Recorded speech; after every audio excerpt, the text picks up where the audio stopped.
day now. And then how much hard work do you do during this week to look at a completely different...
Also, St Mary's as well, they've got some big players that can run through the middle, and looking forward to Rioli Jr., of course. I think he's their X factor up there. And he certainly was last week, towards the end of the game, I thought, against Seaweed. Yeah, I said to watch out, just with his speed, he's not scared, and he can just the pressure that he can put on the defenders as well for Nightcliff. I think this is a really good matchup, and I don't think St Mary's are the underdogs by far. I think this is going to be a very, very close game, and hopefully an upset. I just think it'll be good just to cause a bit of an upset in the scheme of things at the moment, because I think everyone sort of has Nightcliff right up top there, but it'd be a really, really good wake-up call, just a little bit for the competition and the finals if St Mary's go straight through.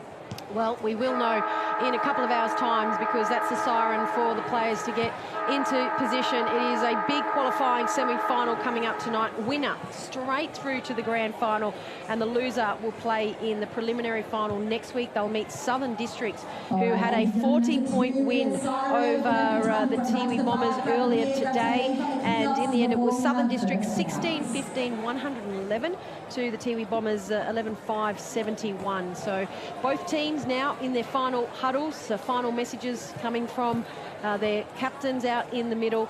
And interesting, Raf Clark, you know, as the captain, he had a big chunk of time away from the game, obviously with injury, but he was out for many, many weeks, and to come back 13 weeks. 13, right? And then to come back last week after a 13-week break, you wouldn't have noticed. No, but what you can say about Raph is that he obviously loves St Mary's Footy Club and NT Footy, and when he gets an opportunity to play on that Guernsey, he really performs well. And he's a great leader for that footy club as well, and a lot of the younger players coming through really respect him as well. So when he plays well, that gives him an extra boost. And obviously, Shannon Rioli as well was very passionate kicking his goals last week, and you're right, a couple of players and what it means for their club. And Tom Davies, best on ground last week. Tom Davies for St Mary's had a blinder and was stopping everything down there, really setting up play from centre half back. So interesting to see if he can back it up again this week, because he was red hot. So we have a look now. St Mary's the first team to get into position, having a look at their forward line. Johnston's down there, or Shannon, Ben Rioli, Raph Clark down there as well. Morris Rioli Jr. They've all just got together a number of big names for the Saints side. They're going to have to fire tonight, because the likes of Kane Riley for Nightcliff Tigers leading the back line off that run off centre half back has just been something that's been mesmerising this season. Yeah, he's got to be up there for the Nichols medal, I reckon. He's probably one of my favourites, along with Brodie Philo. But do they take that many sort of points away from each other, the votes? But we've seen it before. They've got rock stars in their team, but they still manage to win the medal. So, yeah, I reckon he's one of my favourites. And for you, Aaron, just a quick tip. Where do you think it's going to be won, and who is going to win at the end of this match? Oh, look, you got to go with Nightcliff. They've been the best team all year, and what they've shown in the last year and a bit is that they can really perform when it counts. So, the challenge is there for St Mary's to come in and really show something in this game. But yeah, you'd have to say Nightcliff, but I'm tipping it to be a really close game. Well, both sides have lined up, and we will see St Mary's kicking towards a Michael Long Learning Centre, which is right to left if you're listening on your radio, and they'll be heading towards the right, Nightcliff. They're all in place, and they're going towards the airport end. The ball is held aloft, and to call the first bounce, Natasha Medbury. So Miles against Smith. Miles wins the tap down. Smith tries to drag it back in. Nightcliff have the numbers here. Quick handball off the ground. The umpire's playing advantage. Nightcliff have the ball. Kick it to the wing, centre wing, grandstand side. Wilson tracking it along with Long, hot on his tail. Violet picks it up for Nightcliff, just quickly gets it on the boot. It's an up and under kick, one-on-one here. Kyle Winter-Irving, tries to get the footy, gets it away. Hagen's tackled. Back to Davies, gets a handball off, trying to track it forward to Salmon. Salmon for St Mary's is tackled. The umpire says play on. I thought that was ball. Michael Hagen with a steadying kick, and here's Brodie Philo all on his own, 70 from goal. Stabs it low, looking for his full forward. It goes past him. Under pressure here, St Mary's in the defensive 50. Ryan Smith puts on a good tackle, dropping the ball. The umpire's called it. Well done to the big ruckman in Ryan Smith. Just saves St Mary's in the back line, and he's going to take his free kick. So Ryan Smith in the back line just handballs it off to St Mary's. Davies, he goes long out on the outer wing. Oh, Butcher for Nightcliff could have got a turnover there. Now underneath the scoreboard, players around it. Coming through is St Mary's down the commentary wing. Going under is Morris Rioli Jr. Just outrun it, but picking it up is Ben Rioli. Ben Rioli swirls around, goes through traffic, kicks the ball down towards Calder. Can't take a mark. Was looking for the free, and it's going to be mopped up by the Nightcliff Tigers. They're going to go to the outer wing, and there is two players on one, and it is going to be St Mary's player in Long that's just going to bash that over the side, the boundary, and it's going to be balled up. Defensive part of the wing for Nightcliff Tigers. Big crowd on hand, but they've got not much to cheer about at the moment. We're only seconds into the game. Sean Edwards was at the crumb, picked it up, hurried kick off the boot, and he has given it to Raph Clark, who is 60 metres from goal. Ugly kick in. Sean Edwards has picked up a wobbly ball, trying to go through traffic, puts it on the outside of the boot. Morris Rioli Jr. can't pick it up. Calder, quick hands, gets it off to Rioli, dragged off the ball from Kane Riley, and a snap-on goal from Morris Rioli Jr. puts him on the board first, and they were probably lucky, Nightcliff Tigers, in the end. Rioli grabbed off the ball, and Morris Rioli just kept playing, snaps it from the right pocket, and they've got the lead 6-0 in favour of the Saints. Yeah, he's right place at the right time there, Morris Rioli Jr. Just impacted the first bit of the contest there, and the ball just sort of fell in his lap. How was the basketball yeah. He just bounced to pick it up to He's himself. a very skillful player and very talented player. He's going to go a long way, I think, in this game at the moment and in the future in his career, and that's a great start for him. Is he due for the draft next year? Yeah, you reckon we'd see him running around in a Tigers jumper in the AFL, won't you? Most likely. So back in the middle, St Mary's with the first scorer on the board. Smith and Miles go at it. Neither ruckman win that one. Paredes tries to clear the centre. Good hip and shoulder. Put on by Rioli Jr. Philo. Ugly looking kick for him, but gained some distance. Well done to young Long for St Mary's. Hand pass over the top to his teammate Daly. Got a bit of space and time. Back to Paredes on the 50. Gets decked after he kicks a footy. The umpire says play on. And a good mark by Raph Clark, who plays on.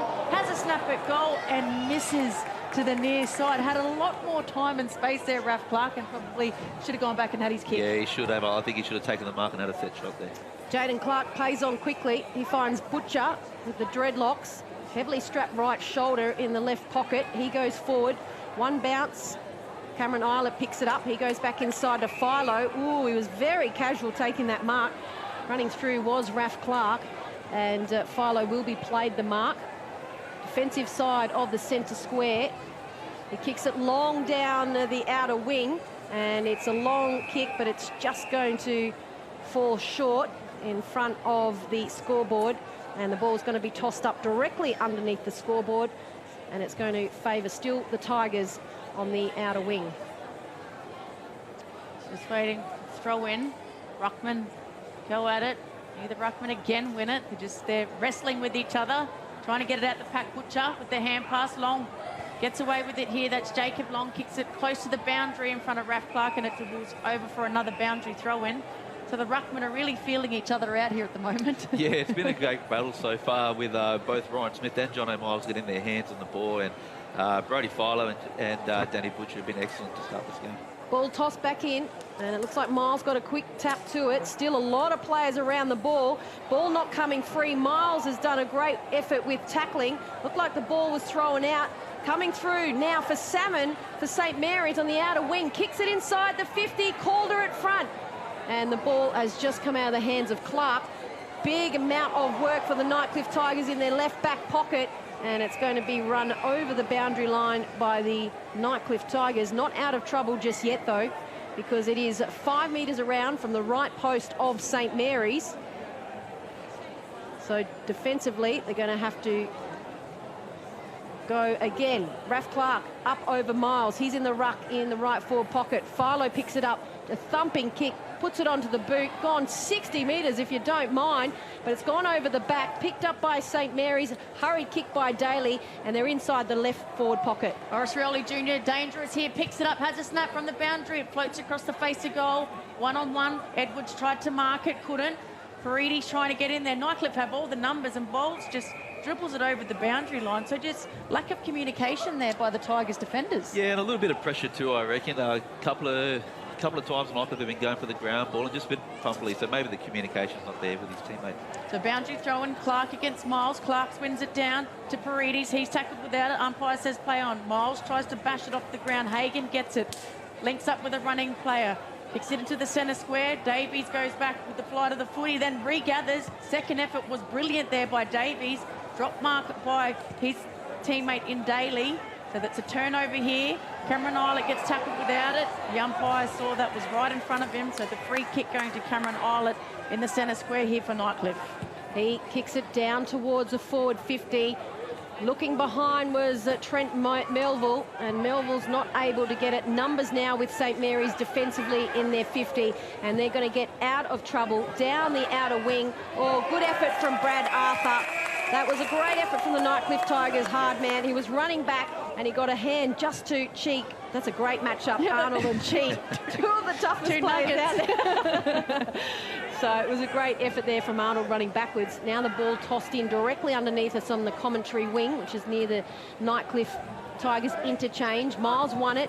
Ball comes forward in a wayward handball from Zachary Brain, and it's gone back over. And we'll have a throw-in in front of the Nightcliff Tigers interchange.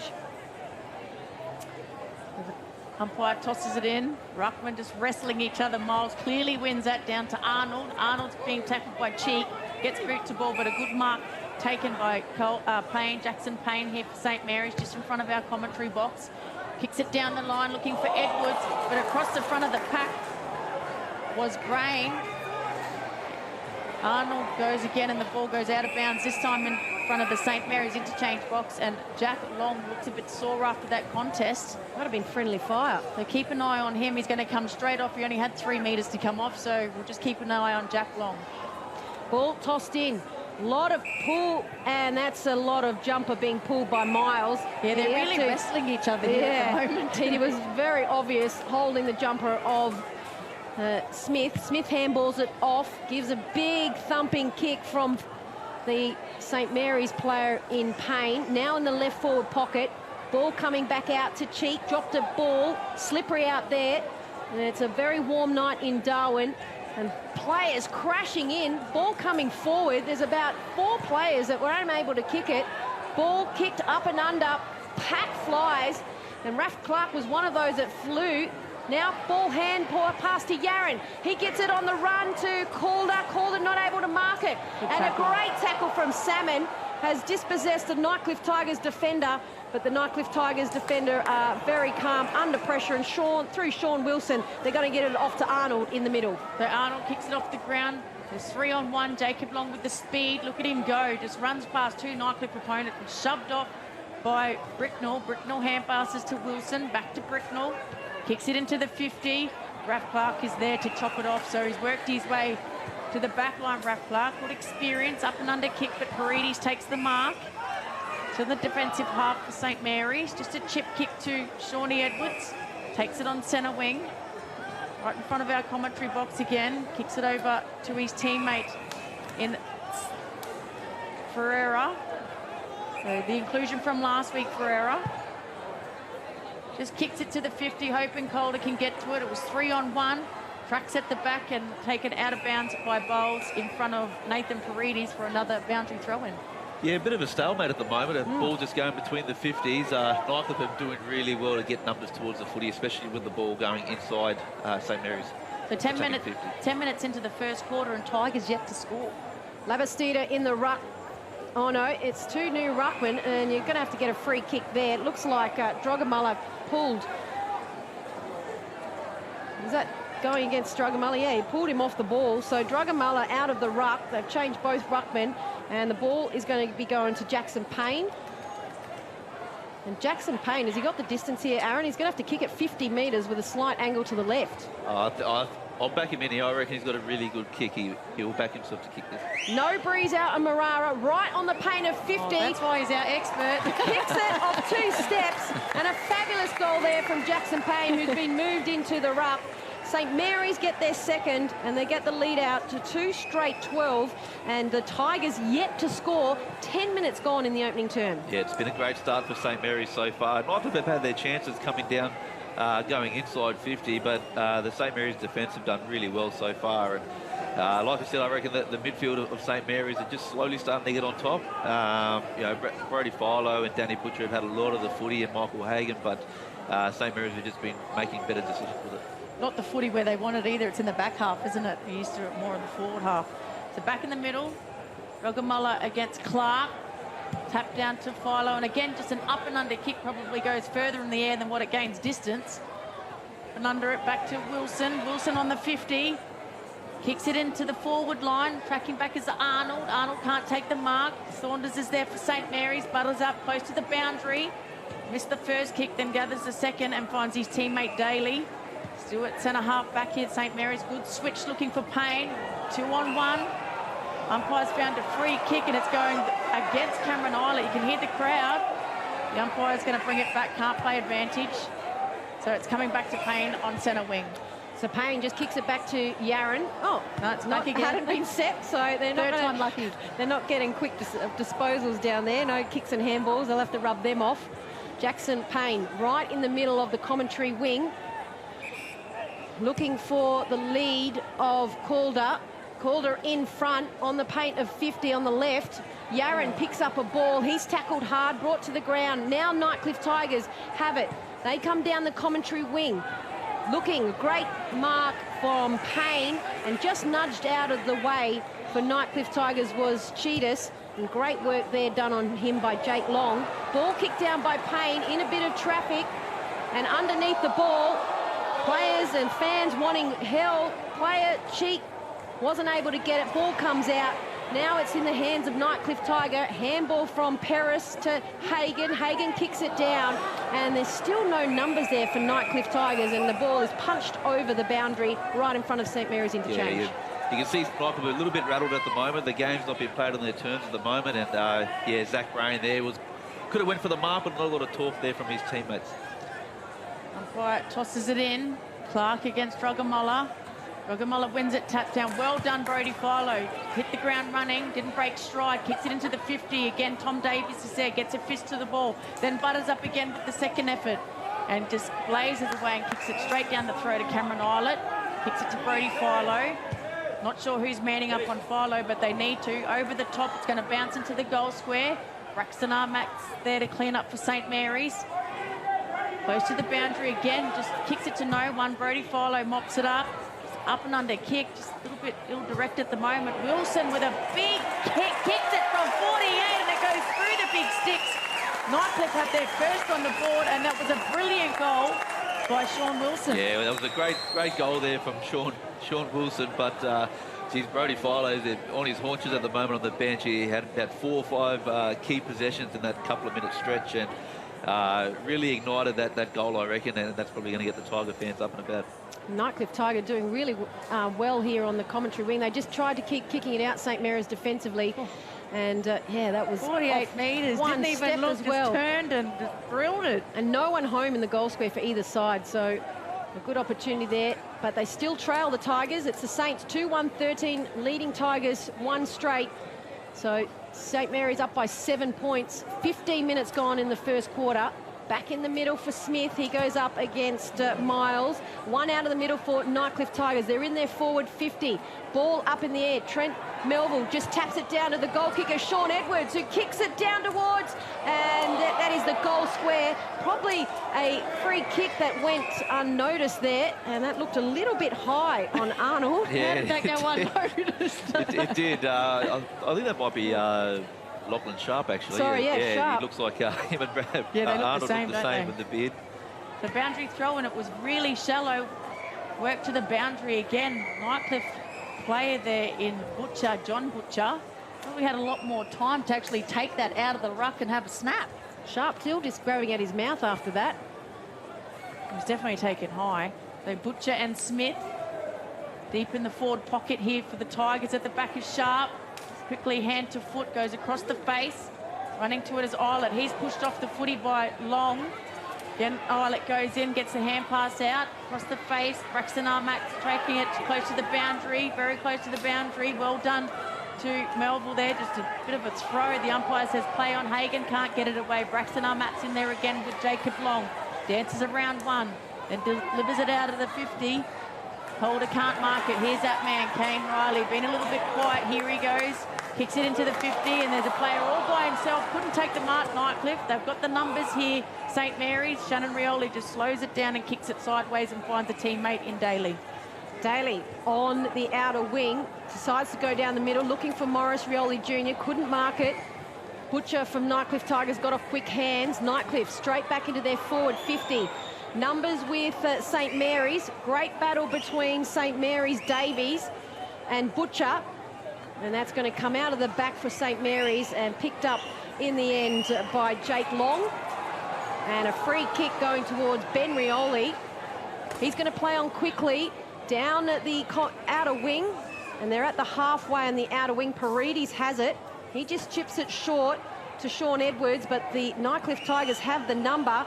On the ground was Kane Riley. He got a handball out. Brad Arthur handballed it, but it's been chopped off by Morris Rioli Jr. On the ground, brilliantly picks it up. Kicks it up towards the the St Mary's forward 50 line. Great hands from Calder on the ground. Running through from the right forward pocket And a brilliant goal from Sean Edwards. And put that down to Maurice Rioli, Jr., who he just gave high five to because he was brilliant at ground level. Edwards picks up his first, and it's the third for Saints. They're 19-6, 18 minutes gone first quarter. Yeah, Maurice Rioli here just made something out of nothing. It was not a lot of space there, but he found it, and you know, great teamwork here from Calder and Shawnee Edwards, and you can see the acceleration there from Shawnee Edwards. He knew what was going to happen right here, and very skillful and accomplished player, Sean Edwards. He knew as soon as he was going to put that on the boot what was going to happen. And, great goal by him. He loves his Saints, Shawnee Edwards, that's for sure. It was a tight angle, though, because he's lucky he got it because Johnston was free in the goal square. He burnt a teammate. Back in the middle, Smith wins it easily. The umpire says it's a free kick going the way of Miles for the Nightcliff Tigers. So Miles, not much to kick to, so it's just an up and under kick. It's going to land on the 50. Running at it was Butcher. That's John Butcher. Picked up the back, just across the face, and marked their opportunity by Trent Melville. So it's gone through for a behind. So Tigers register their first behind for the night.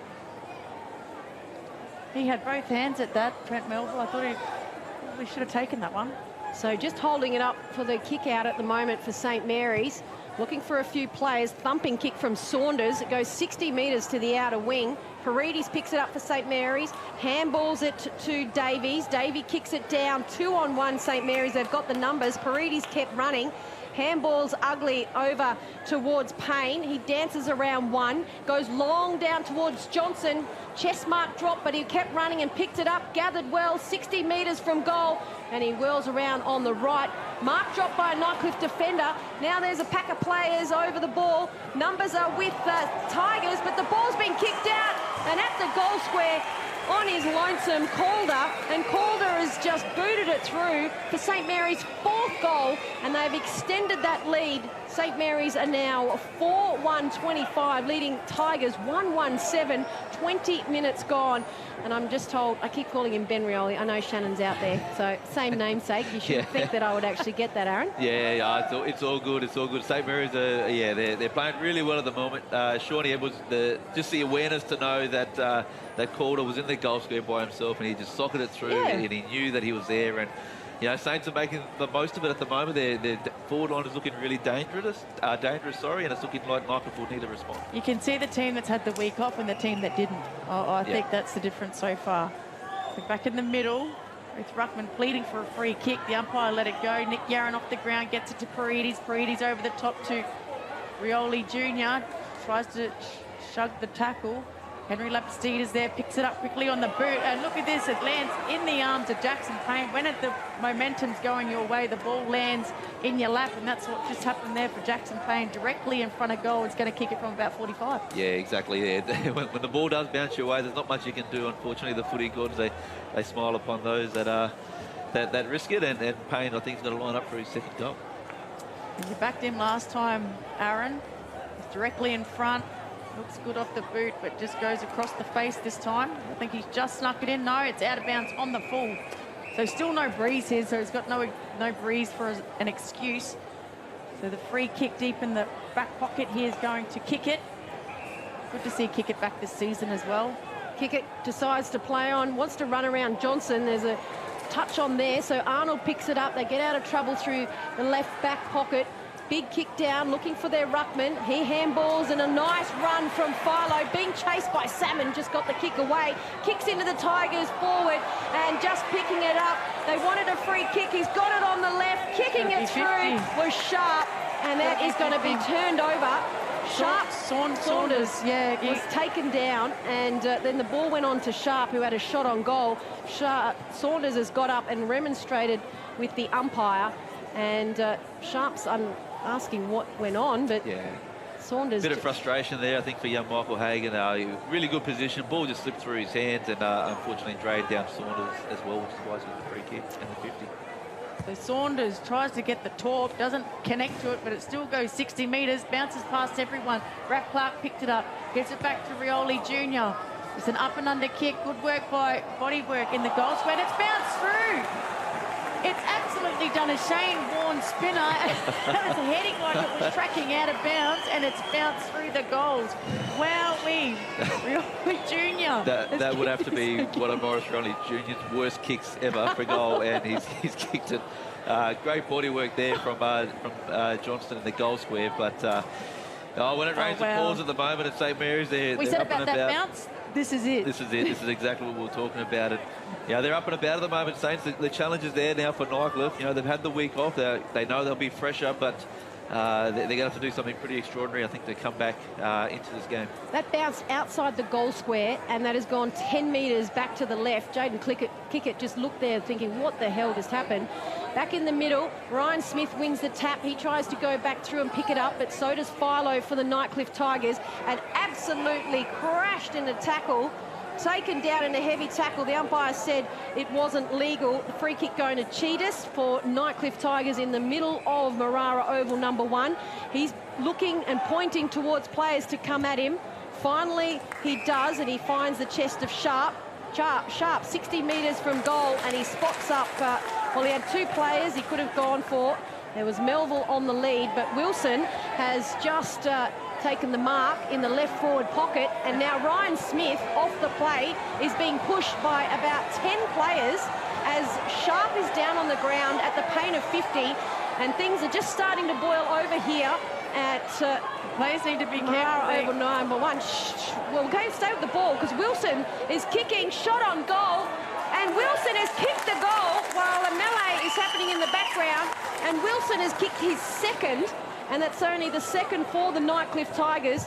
And we'll just keep an eye on the ground. Is Sharp, he's still down, but Saints are still leading 5-1-31 to Tigers 2-1-13, 24 minutes gone opening turn. Yeah, it was a really great kick there from Sean Wilson, a tough angle, but he done a really great job with that kick. And it was great to see Nightcliff, get up and about. There's a bit of body contact there from Ryan Smith on Sharp, but that's got to be able to instigate the players to try a bit harder here, and maybe that's the situation what this needs. You don't want to be getting suspended because there's a big game on the line if you do next week, if you are the winner. In the middle, as the siren goes, it just wasn't very long there. Was it meant to go? I think it was. Shannon? Well, so the siren goes there, and it is St Mary's who have had a great opening term, and they lead the Tigers 31-13, an 18-point lead here at Marara Oval number 1, and it was a fiery end to what has been a very entertaining first quarter. So You are one of almost 140,000 people living in an area at risk of being affected by a cyclone this wet season. In your cyclone kit, you will need a battery-operated radio and torch with spare batteries, enough food and at least 10 litres of water per person to sustain you and your family for 72 hours or more. Remember, all important documentation such as passports, photos and insurance policies should be kept in a safe and waterproof place. Be prepared this wet season. Brought to you by TIO. Oh, yeah! Gee, she got a good leg on her, right? What a show-off. Did you see my goal? Hey. I thought I played a deadly game. You should be ashamed of yourself and showing off and asking for all that attention. And looking like that. You can do something to change the ending. Did you see my goal? Hey. I thought I played a deadly game. What? You should be ashamed of yourself and showing off and asking for all that attention. And looking like that. Is this your right? You want to come over to the club with us? What? You're not going anywhere. You're coming with me. Oh, come on, Bruss. What are you going on about? Look what you're wearing. It's the same thing. We're going, having a chat. You can change how it plays out. Hey, bro, you're right or what? Come on, man. Let's go have a chat. Gotta be better, man. What's going on? Do something to change the ending. It's everyone's responsibility to prevent violence. So we can feel forever, yeah.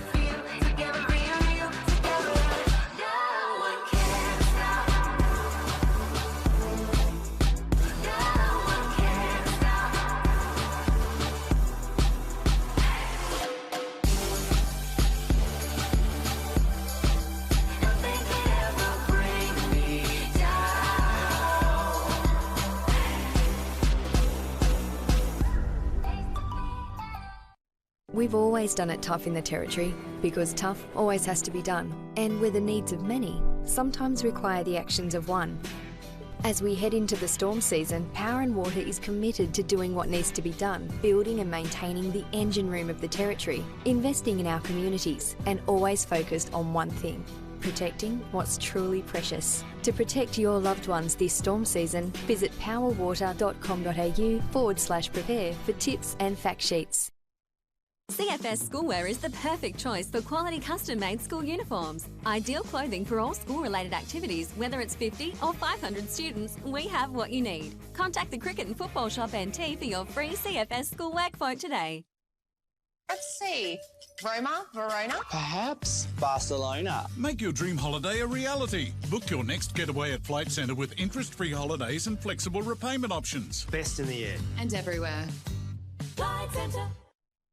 Intersport, new concept store now open in Casuarina Square. Come in and check out a world-class shopping experience. Dedicated sports zones. Now stocking only the biggest brands in tennis, cricket, fitness from treadmills to benches, boxing, swimming, darts, pool and table tennis. For awesome service and advice, come in and see it. Still locally owned and operated, the all-new Intersport concept store. Now open at Casuarina Square. We're here for when the heavens open and the winds howl. We're here for when the water just won't stop. We're here for the wet and we're here for the dry. We're here because we know there's nowhere else you'd rather be.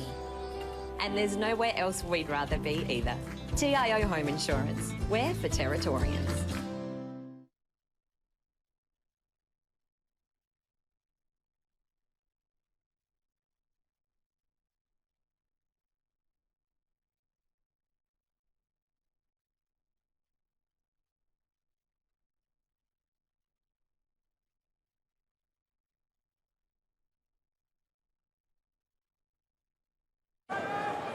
Bench, which I haven't seen before in the past, the amount of times that he spent on the amount of minutes, I should say, that he spent on the bench. But, you know, I think they need to leave him up in the goal square, have that permanent go-to forward that they really need up there. But when you look at the talent in the midfield and Cameron Islet, probably very, you know, quiet quarter for him. And Philip Wills, I don't think he's touched the footy yet. Yeah, I think he might have had a couple of handballs, but playing off half-back, and he's got a really important job on Morris Rioli Jr., so I would expect to see Philip push into the midfield at some stage, but, you know, geez, Brody Filo's really carried him, I think, tonight. He's had, you know, well over 10 possessions and kicking as well, and, you know, his depth of his kick, they're going 50 and 60 metres most times, and, you know, he's been a great player for them tonight, and you know, for Nightcliff supporters, they'll be hoping that he can keep it up all game. Well, you talk about Filo, he's going to start in the middle with Cameron Islet and Danny Butcher. From your coaches, would you tag him? Oh, he's such a hard player to tag. You know, you'd love to be able to do it, but he's untaggable, I'd say. So Ryan Smith wins the tap down. Paredes picks it up, can't clear the centre square. Smith with a fumble, then tracking the ball. The two ruckmen going at each other instead of the footy. And tackle is St. Mary, so the umpire's going to ball it up here. Geez, the ruckmen aren't liking each other at the moment. No, Ryan Smith was involved in that incident. Bit of a late melee. in the quarter. So Smith wins the tap. Bashed forward for St. Mary's, and there's Shannon Rioli with his soccer skills. We see it every single time we watch him play for St. Mary's. Tapped over the back to Clark. Clark goes without the footy. He's taken without the ball. The umpire says play on. Kicked off the ground by Kane Riley. Gets close to the 50 here. That's a defensive 50. Brain picks it up. Kicks it down centre wing. Has no one to kick to, and Ryan Smith, the big ruckman, just takes an uncontested mark right in front of our commentary box. Hagan on the mark for Nightcliff Tigers, and Hagan did not get back to the mark. I thought he probably had crept over, and the umpire said that he had, so he wasn't responding to the umpires to move back, and that is his second 50. He's being marched. He's asking what happened, but he definitely didn't have an attempt to move back on the mark when Smith took that. So now Smith is going to have the ball. He's going to kick it from 48 metres. Very slight angle to the right. They're heading towards the airport end. He loves kicking a goal, Ryan Smith, as well. He does. It's a bit of a shorter run-up too, so it'll be interesting to see how he goes. So the big ruckman, Smith, leans back, kicks it, starts celebrating before it even went over the goal square. Gives a little salute to the crowd as well, and high fives from all of his players running in. And Ryan Smith has kicked the opening goal for the second quarter, and that is a much needed buffer for St Mary's. They've now kicked 6, and that is 37 to Tigers 13. 1.5 minute gone, second quarter. Yeah, it was a great kick there by Ryan, and very accomplished player at NTFL level, and also NTFL level as well with NT Thunder. And you know, his experience tonight, giving first use to his midfielders has been one of the main reasons why St Mary's are 4 goals up. Yes, good goal by the ruckman. Loves kicking him, and he loves celebrating when he kicks him as well. And Smith, he's full of confidence, gets up high. Daly with the hand pass to Paridi, still in the centre square, up and under kick. Morris Rioli's underneath it. Good work to Brain. He kept his eye on the footy. Tracking back his Jackson Payne. Picks it up, hand passes to Butcher. Butcher kicks it off the ground. It's a good kick too, and Michael Hagan playing in front takes a mark 45 metres out directly in front to the Tigers.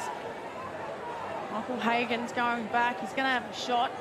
Again, the flags are not moving, so there's no breeze to speak of. Do you back him from here, Aaron? Yeah, I reckon he can make the distance quite easily. He's a very skillful player, Michael. He's going to be one of the barometers if they're going to get back into this game, just with his speed and his skill. As he goes in, kicks it on the paint to 50. It looks good. It's going to drop short. I reckon it's just cleared the line. It has. Michael Hagan has the third on the board for the Nightcliff Tigers, and he's got one back after giving away a 50 and a goal, so well done to young Michael Hagan. Yeah, great for his confidence as well. Yeah, he's had a great little tandem with Liam Holt-Fitz throughout the year, and been one of the real reasons why Nightcliff have been so successful. So obviously with Liam not playing tonight, a lot of that pressure is going to fall onto Michael Hagan's shoulders, but he's more than capable of holding up. And of course he missed out on the grand final last year due to injury, so he's one of the only Tigers players out there that probably doesn't have a premiership. Yeah, I think him and Jaden Kicker and a few others. So, they've got a lot to play for, Nightcliff, and they're a very proud club. So, that they're going to keep coming back regardless of the score. So Miles, the big ruckman for Nightcliff, back in the middle after starting on the bench in the second quarter. No ruckman, Miles or Smith, could get a hand to that. Ball just moving forward. Picked up for St Mary's, now cleared out of the middle by Paredes, kicks down towards their inside 50. Sean Edwards dropped a mark, probably should have taken Shannon Rioli, being harassed by Kane Riley. Kane Riley still down on the ground. Handball comes out to Edwards. Edwards runs inside the 50, shot on goal, and he's just missed it to the left.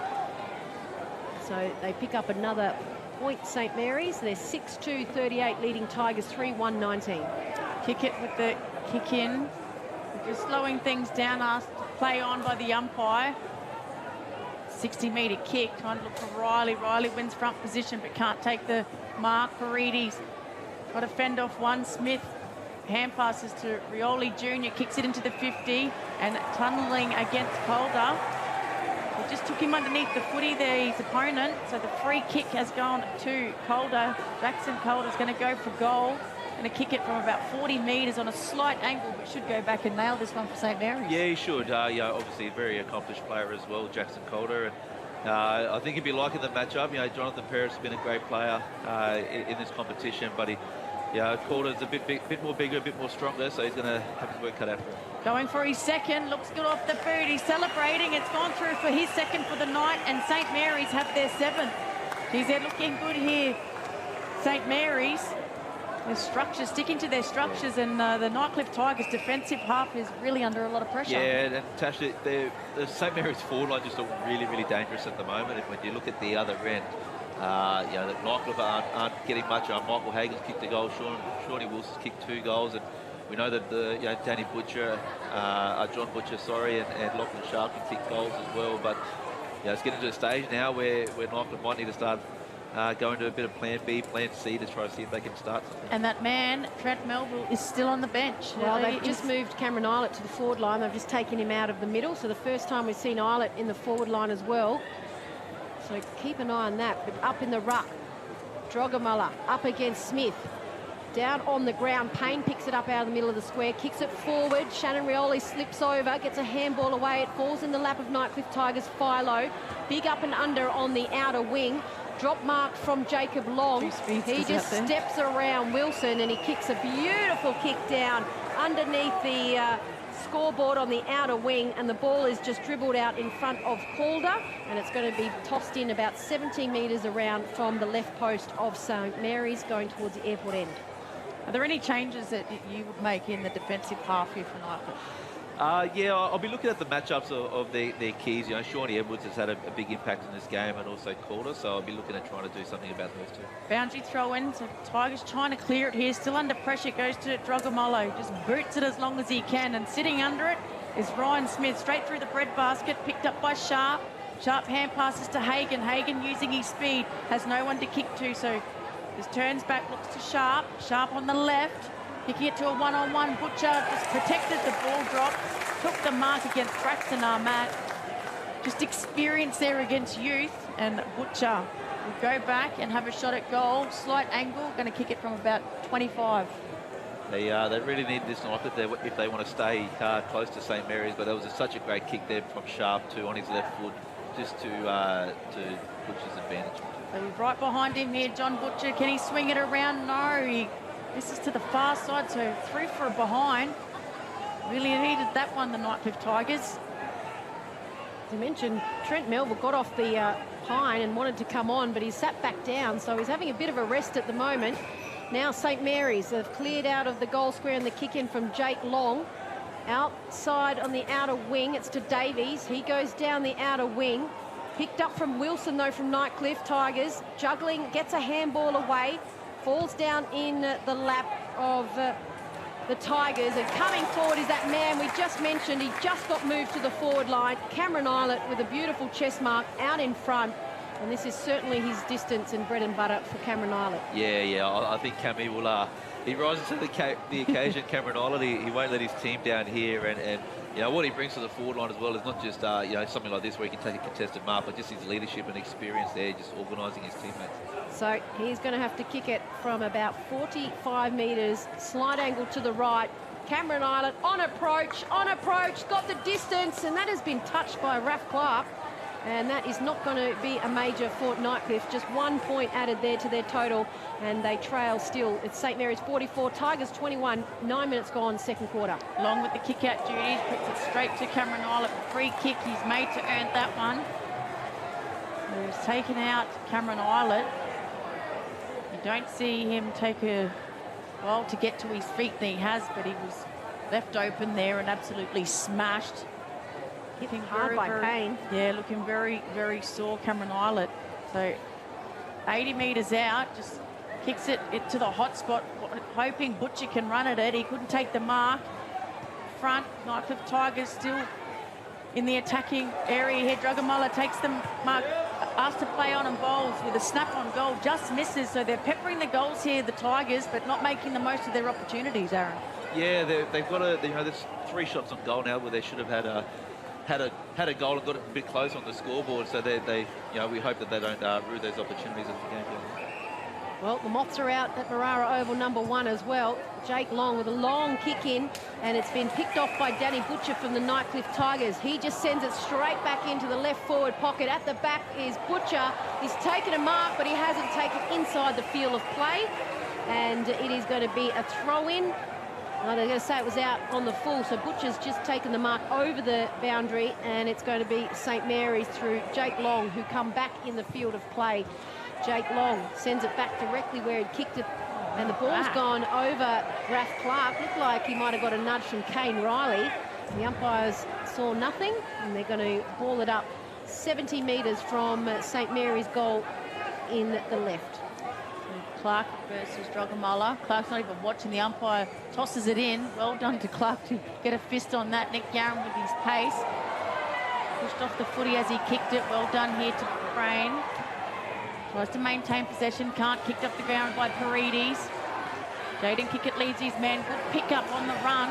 Hand passes to a teammate running past in Morris. Morris with an ugly looking kick into the 50. Sharp read it well, but couldn't take possession of the footy. Under pressure is Jack Long. Back to Jacob Long. With Anthony Long. The Longs are linking up here to Yarran. Yarran kicks it to centre wing, and Ryan Smith did well to work into some space.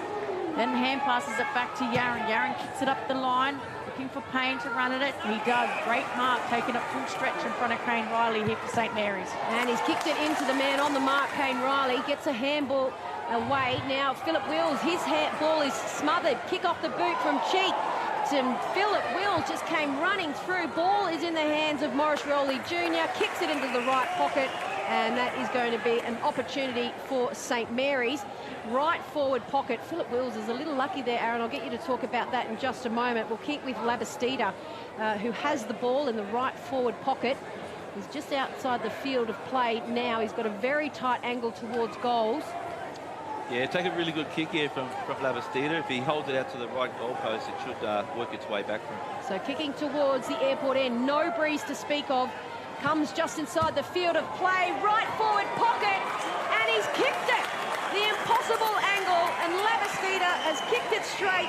We heard exactly what Aaron Motlop was talking about. High fives and hugs all around in the forward line. St Mary's have kicked their 8th goal.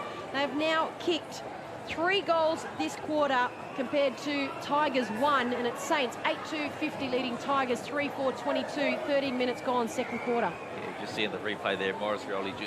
Just the composure of the young man to assess the situation and find Labastida in the pocket there. And Nightcliff had about 3 shots at goal there that they just couldn't capitalise, and Saints take it down the other end and get a goal that extends their lead. Labastida played well last week as well for St Mary's. Umpire tosses it up. Smith again, he's winning the battle in the ruck. Shot by the Tigers. Sit forward, still in the centre square, trying to clear it again. Paredes with that kick off the ground. We've seen it a few times tonight. That's paid off. Bowls out in front, takes a good mark in front of Labastida, the goal kicker. Quickly plays on. It's a beautiful looking kick. Drogamola couldn't get there. It was just out of his reach. Tracks it in here, kept in by Long. That's Jake Long. Kicks it up the line to Nicholas Yaron. Uncontested mark, just slowing it down. Trent Melville is on the mark. So Nick Yaron picks it up the line, bowls, gets a fist to it. He's taken out. The ball's going to go out of bounds. No, Morris Rioli Jr. keeps it in. Keeps himself alive using the fence. Geez, he's got some X factor about him, Morris Rioli Jr., and the ball goes out of bounds in front of the interchange here for the Nightcliff Tigers. And in the ruck is going to be Smith. He's going to be met by Miles, who's just come on, and he has got his head strapped up at the moment. Looks like a jaw, so a heap of strapping around Miles. He wins the touch just in front of Smith. Trying to pick it up and putting it on the boot was Paredes for St Mary's. In towards the goal square. Morris Rioli just got an ugly bounce, and it's going to be Nightcliff that come out through the middle of the park.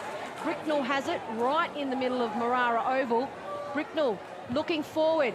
Ugly kick out towards the outer wing. He wasn't expecting it, and he has to run after it, and he just does it cleverly. And that was a great piece of work from Morris, because he had Salmon right on his tail. Ball kicked inside their forward 50, and Nightcliff Tigers are going to not be able to threaten their goals, because defensively, great work there from Jacob Long. Now back in the middle of the park, Sean Edwards has it. He switches play, comes right across to the commentary wing. The big ruckman Smith, you hear a couple of boos. Nightcliff Tigers fans aren't happy with him. He kicked it up towards the 50. Shannon Rioli out in front, kicks it off, and that just falls into the lap of the Nightcliff Tigers, and a quick turnover, and they're away. Nightcliff Tigers trying to get it and keep it inside their forward 50. Saunders races away, just manages to get his kick away while getting tackled. Trent Melville's going to get there. Got numbers, there's Philo, goes at the ball. Slick hands, Melville kicks it off the ground, but it goes straight to Jake Long. Jake Long has Jack Long. Just switching the play here, they're opening it up to Salmon. Salmon can run. He does. Now he delivers it into the 50. At the back is Johnson, goes over the head of both players, and it's going to trickle out of bounds for a boundary throw-in in the forward pocket here for St Mary's. So just looking very dangerous every time they go into the 50. Yeah, and you can really see that St Mary's are really being composed with the footy and looking and really calm with it as well, especially Jacob Long and Jake Long off half back, and it's really working to their advantage. Smith in front, gets the ball, slips over, was asking for a free, but it looked like he slipped. Might have been an incorrect disposal there, but Nightcliff Tigers get out of their defensive 50, hit late after the kick from Rioli Jr. But we talked about those Longs, and Jake Long picks it up. Now in the hands of Parry, gives it back to Jake Long. He just casually puts it out towards the boundary line. Nick Yaron has it. He kicks it forward, and a misdirected kick to Sean Edwards, and that's been picked off by Nightcliff Tigers' Cheetahs. He kicks it short inside. They're going down the commentary wing now. An ugly wobbly kick, and over it is Butcher. Butcher, the ball comes out to Arnold. He just chips it forward to Melville. Melville doesn't have anyone on it. Kicks it inside the 50. Just a short kick to Butcher. Couldn't find the target, and it's going to be St Mary's. The players we've been talking about, Jacob Long mops up and he tries to kick it to Jake Long. And it's been picked up by Sean Wilson. Now it's the Nightcliff Tigers. Quick forward entry. Cameron Eilert handballs over to the goal square, and they're going to run through, and he's going to boot it out of the stadium.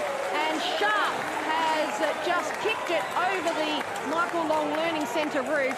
And Sharp has picked up, there's pure frustration there. He's picked up the goal. The umpire's just letting him know about that as well. No need, 5 metres out. After pick up that footy as well, take it home. But, I'll race you. Yeah. Pure frustration, isn't it? Great play there by Nightcliff as well. The ability of Sean Wilson there, one of the more experienced players for the Tigers side, to intercept that ball and link up with Phillip Wills and Cameron Island that led to that goal from Sharp. So, they're still in it, Nightcliff. They've got a lot of work to do to catch up on it. But, St Mary's have been really impressive tonight. I don't think I've ever seen the umpire actually tell a player off or have words with them for kicking the ball past the netting.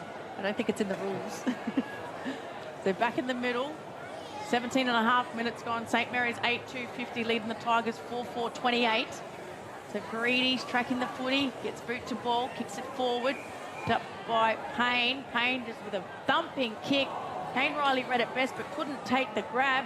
Jaden Kickett trying to get out of danger here for the Tigers. Gets it out to his teammate in Joel Buderick.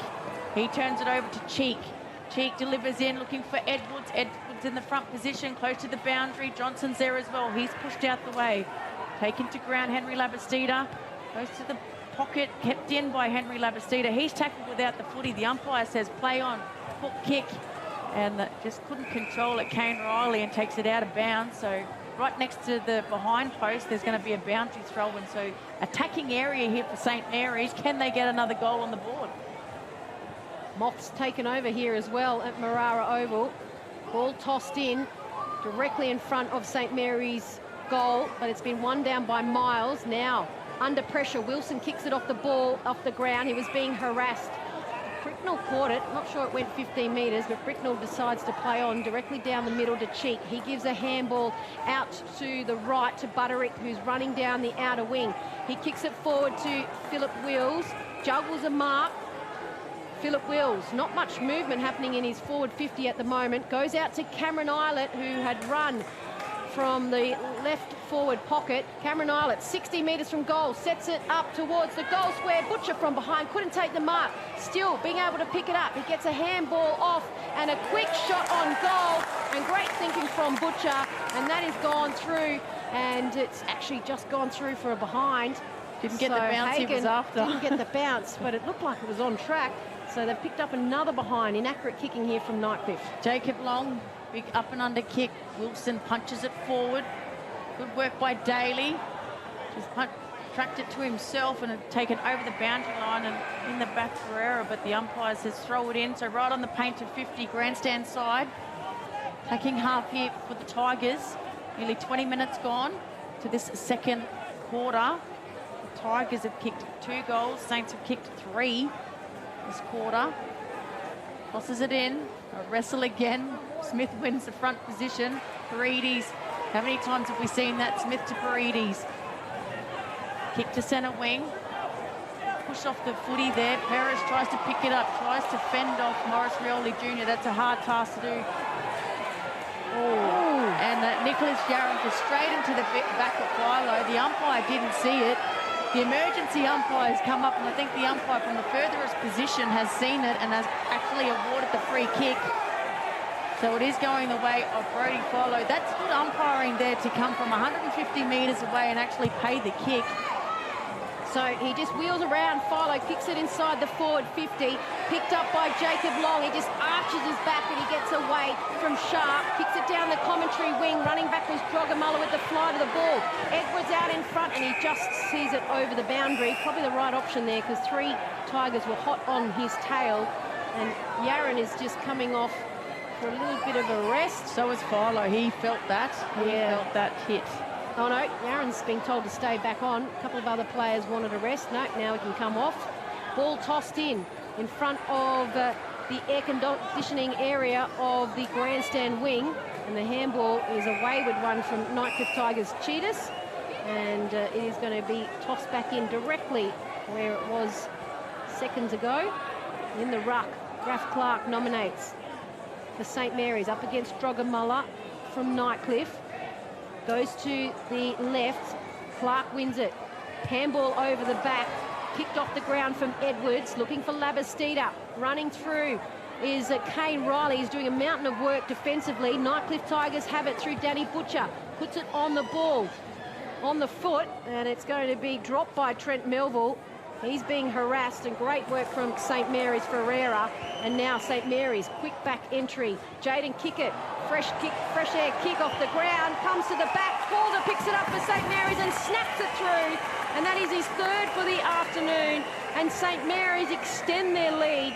St Mary's 9-2-56, very accurate here at Marara Oval, leading Tigers, the reigning premiers, 4-5-29, 23 minutes gone, third quarter. Oh, they just have all the answers tonight, St Mary's. They haven't let Nightcliff kick 2 goals on them at any stage tonight. Whenever Nightcliff have got a goal, St Mary's have always answered, and here we see Calder out the back.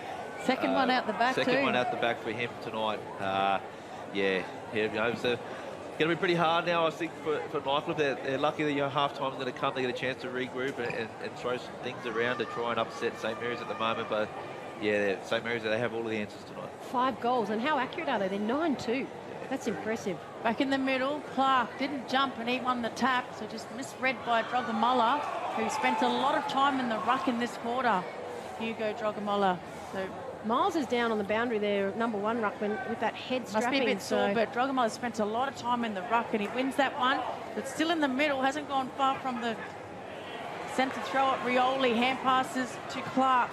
Tries to get it back to Rioli, but it's intercepted there by Buderick for the Tigers. Kicks it up to Sharp. Sharp with great body work. The ball bounces to the back, but he's under pressure by Long. Regathers it, needs to probably get it out. The umpire's giving him the benefit of the doubt. It's going to be a ball up, 45 metres out from the Tigers' goal.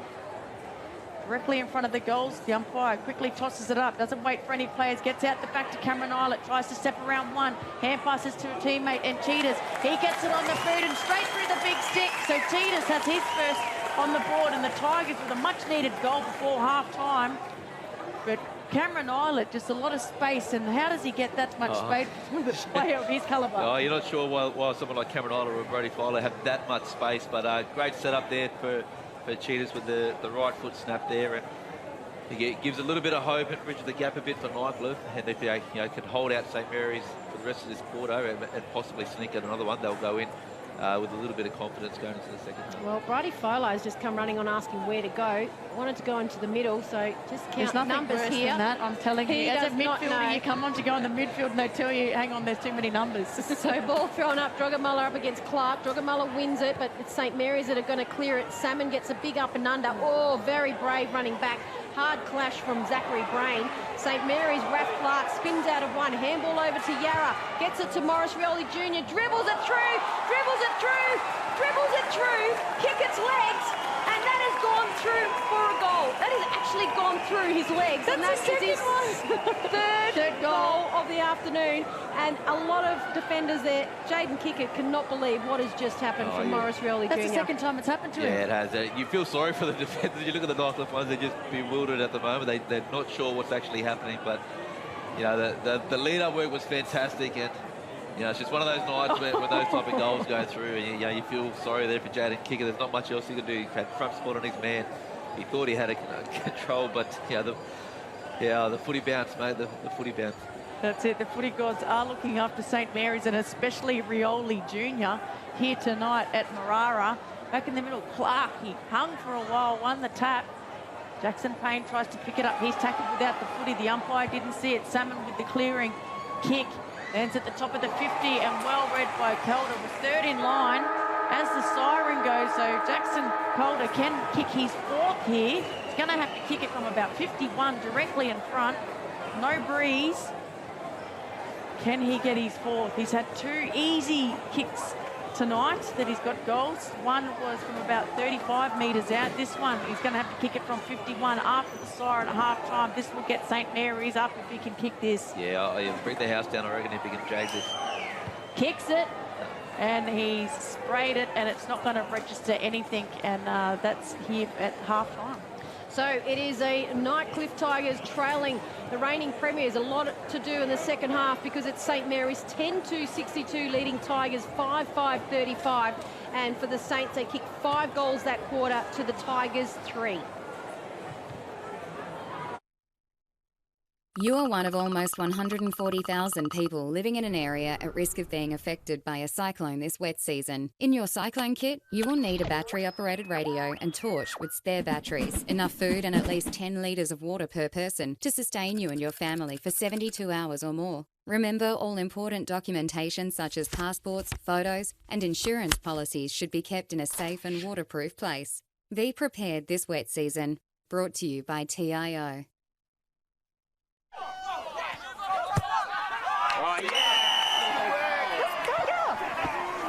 Wow, what a deadly player. Gee, she got a good leg on her, eh? What a show-off. The goal at the end. Hey, babe. Hey, girls. You right? Hey, we're just talking about... You're loving all this attention. Who are you trying to impress? What do you mean? You know exactly what I mean. I'm not trying to do anything. You can do something to change the ending. Wow, what a deadly player. Gee, she got a good leg on her, eh? What a show-off. Yeah, isn't that a part of the game? Yeah, come on, bro. You should be proud of her. She's a deadly player. Pretty good. Unbelievable game. Unbelievable. Hey, babe. Hey, what up? Did you see my goal? Oh, it was deadly. Yeah. It was amazing. Yeah, I thought it was pretty sick. I couldn't believe I got it. Do something to change the ending. You can change how it plays out. It's everyone's responsibility to prevent violence. Absolutely 0. 0. Yeah, definitely. It has to be 0. Yes. Yep. Absolutely. I don't think that's asking too much.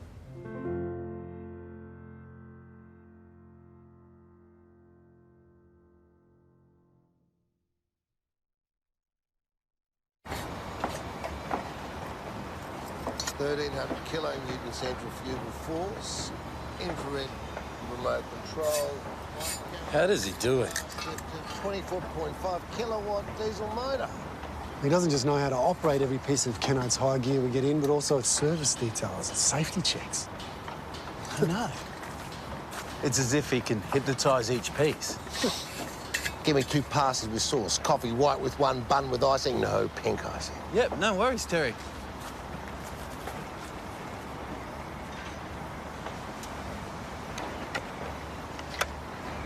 Kennard's make your job easy.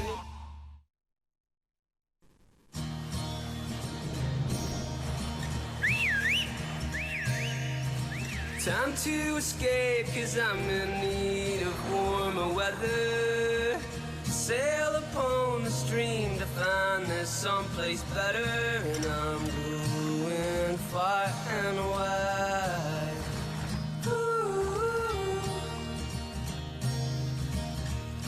Great Northern Brewing Co., the beer from up here.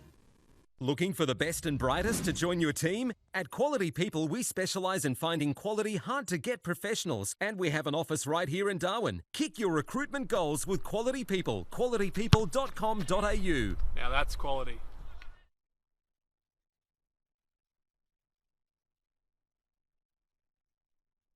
On Territory roads, anything can happen, so you need to drive to the conditions.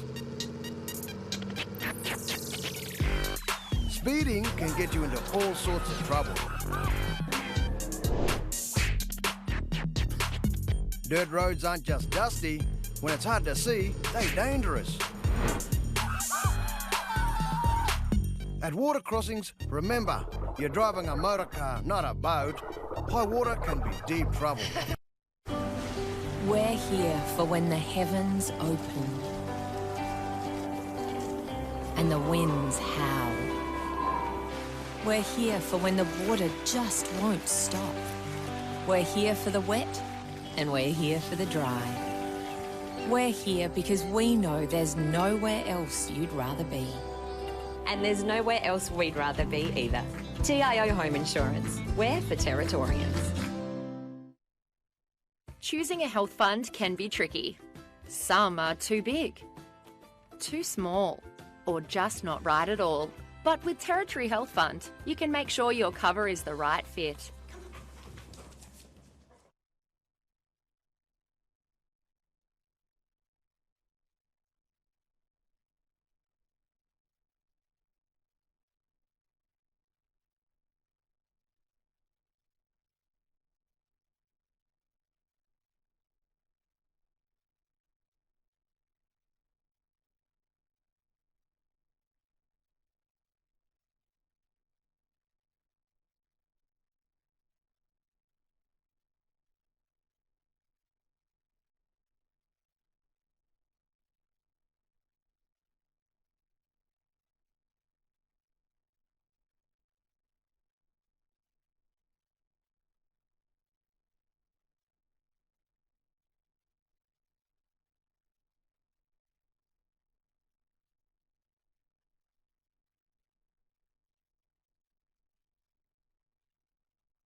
The NTFL clubs and umpires would like to share the following events and messages and thank their sponsors.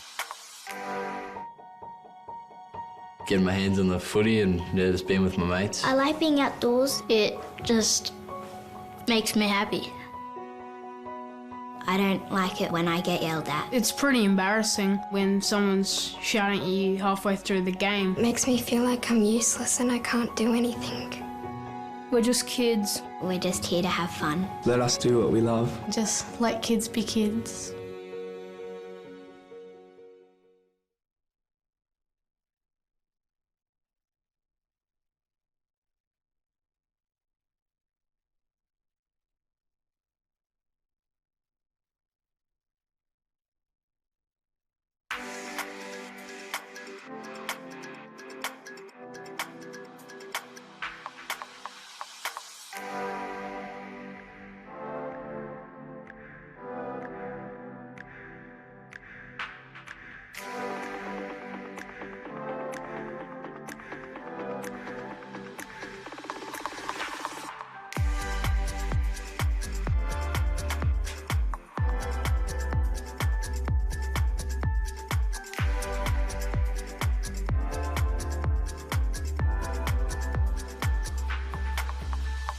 For more information, please visit the relevant club or umpire's Facebook page.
Football Club.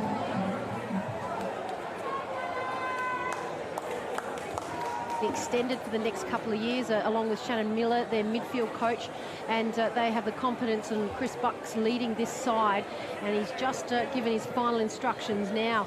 Nightcliff Tigers are going to do a little bit of a warm-up. They won't have much time because the second half not too far away as the umpires walk out on Marara Oval #1. 5 goals the difference, Aaron.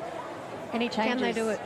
Would you make any changes? Oh, yeah, you'd have to. You know, the first half suggests that, you know, Nightcliff didn't respond well to the way St Mary's started, and you know, they've had the answers so far, St Mary's. So you know, it was great to see Phillip Wills go into the middle in the back end of that half. You know, he got a couple of key important touches and really set him up going forward, and Cameron Island going forward as well. And, you know, finals footy, you've got to keep your best players in the park, and I dare say that, you know, Philo and Wills and Islet, you know, Kane Riley, they'll be having limited time with the bench because, you know, you've got to have your good players in the park to try and build some momentum. And they call this the championship quarter, and this is going to have to be one big championship quarter. The third quarter for Tigers, 5 goals behind. They're going to have to win this quarter if they've got any chance in that final term, which we are not too far away from the second half about to get underway. I'm Shannon Byrne, joined by Natasha Medbury for the Call by Call, and also she's a Magpie Women's Premier League captain for Palmerston,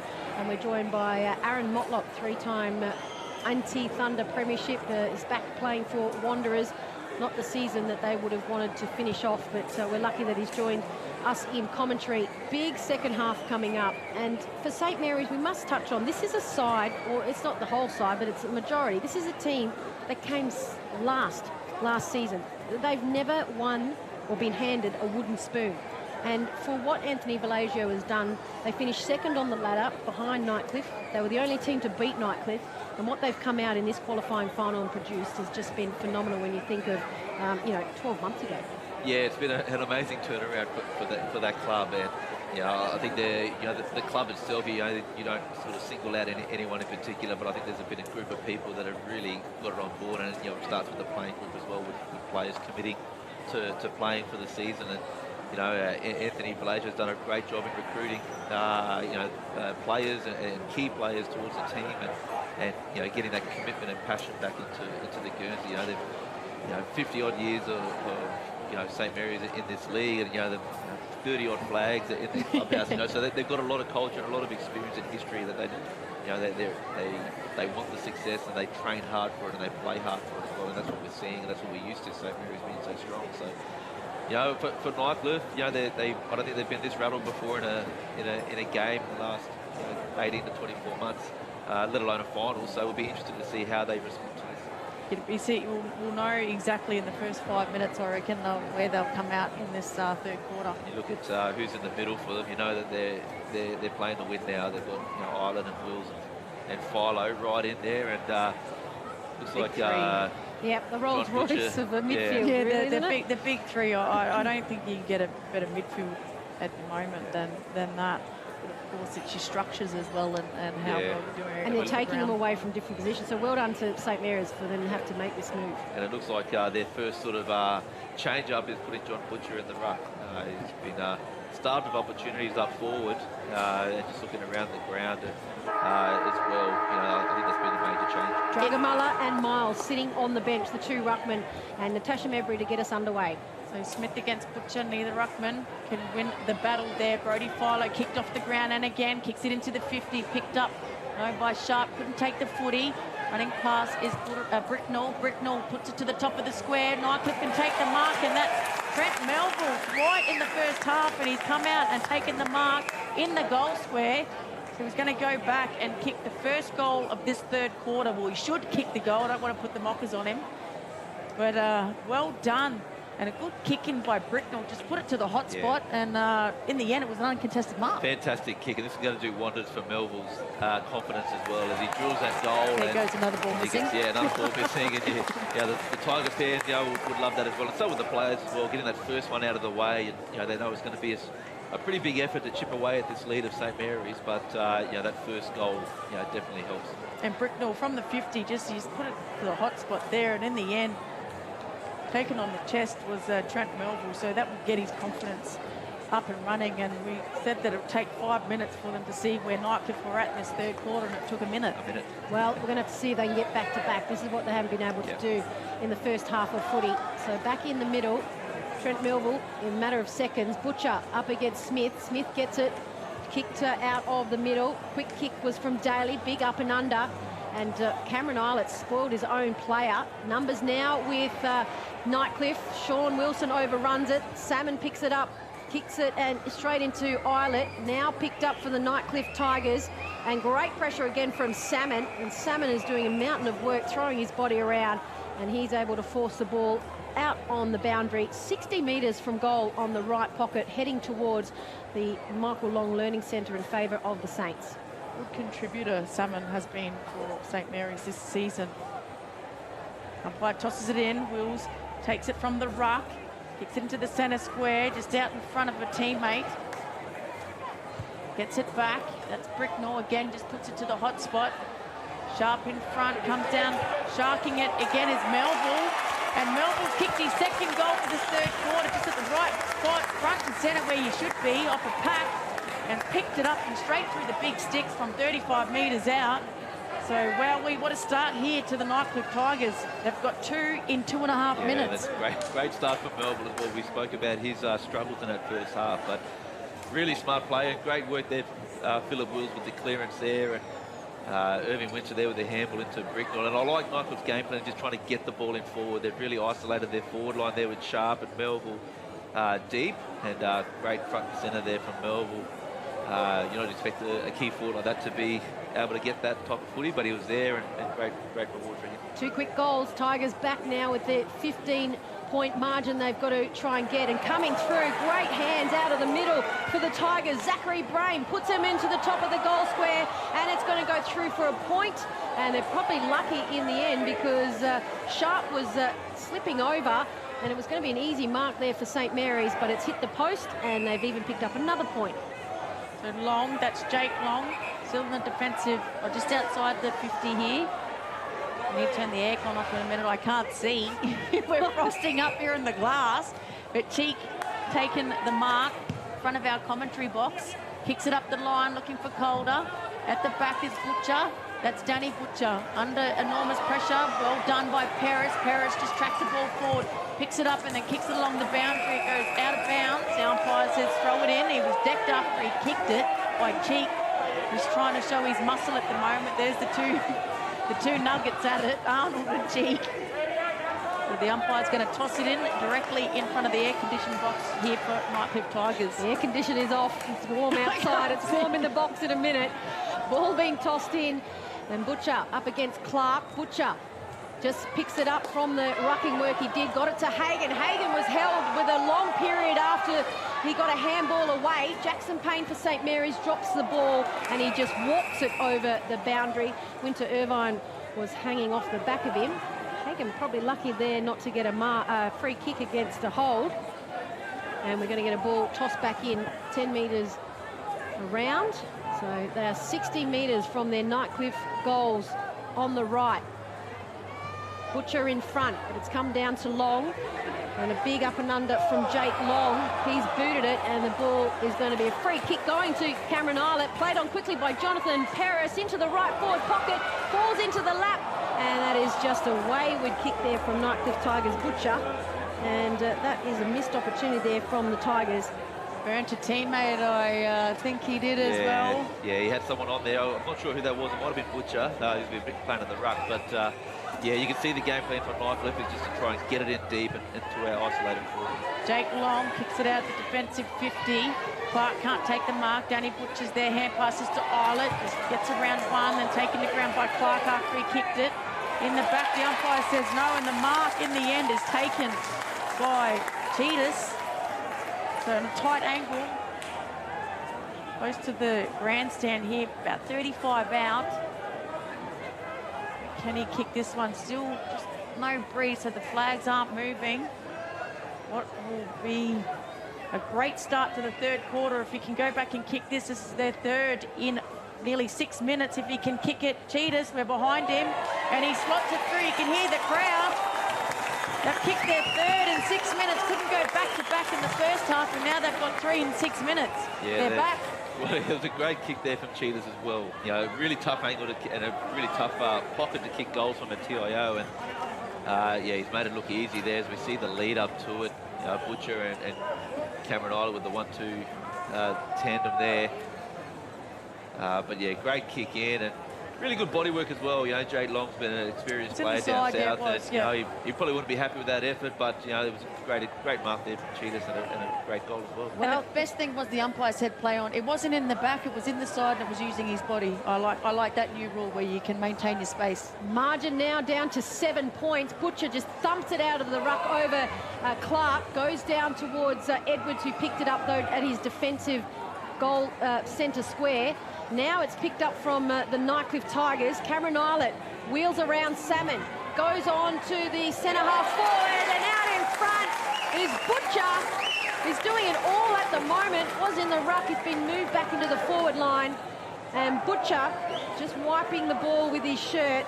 And John Butcher is going to try and put the Tigers within 1 point, but more importantly, this could be 4 straight goals for the Tigers. Yeah, you can imagine the feeling if he could kick this as he strolls in. Directly in front, trying to bend it back around. He wasn't confident as soon as he struck it, and it's gone to the right. And it's through for a point, a very valuable point though, because it's now a straight goal between Nightcliff and St Mary's. Saints leading though, 7 minutes gone, third quarter.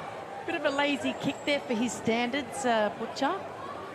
So Jake Long with the kick-in duties.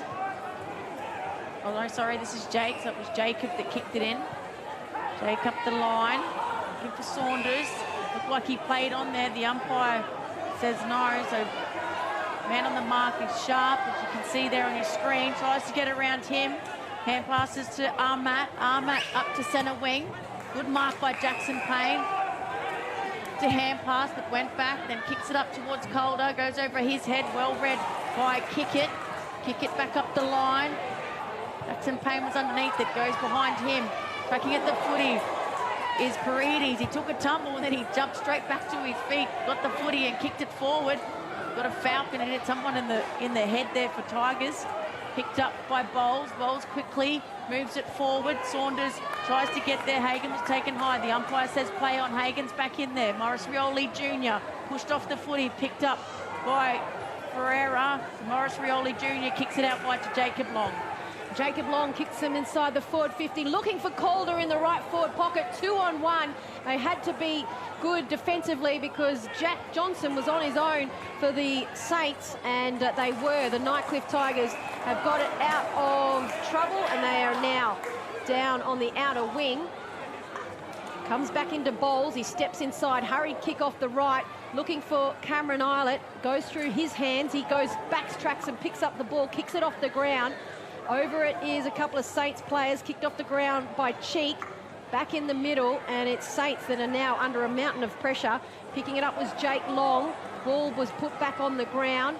Handball over from a Nightcliff Tigers player, falls in the lap of Ferreira, and Ferreira is going to kick them out of trouble towards Morris Rioli Jr. Hit his boot on the ground, and it's actually been turned over to Philip Wills.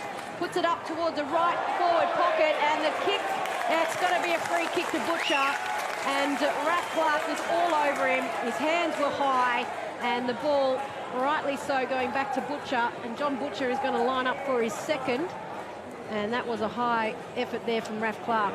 Yeah, bit clumsy there from Raph, but yeah, you've got to be impressed with John Butcher. He's 10 minutes now in the ruck, and he's just floated forward. He's still actually their ruckman tonight, but yeah, he's floated forward there. Raph Clark a little bit uncomfortable there and got him high, and hopefully Butcher can deliver.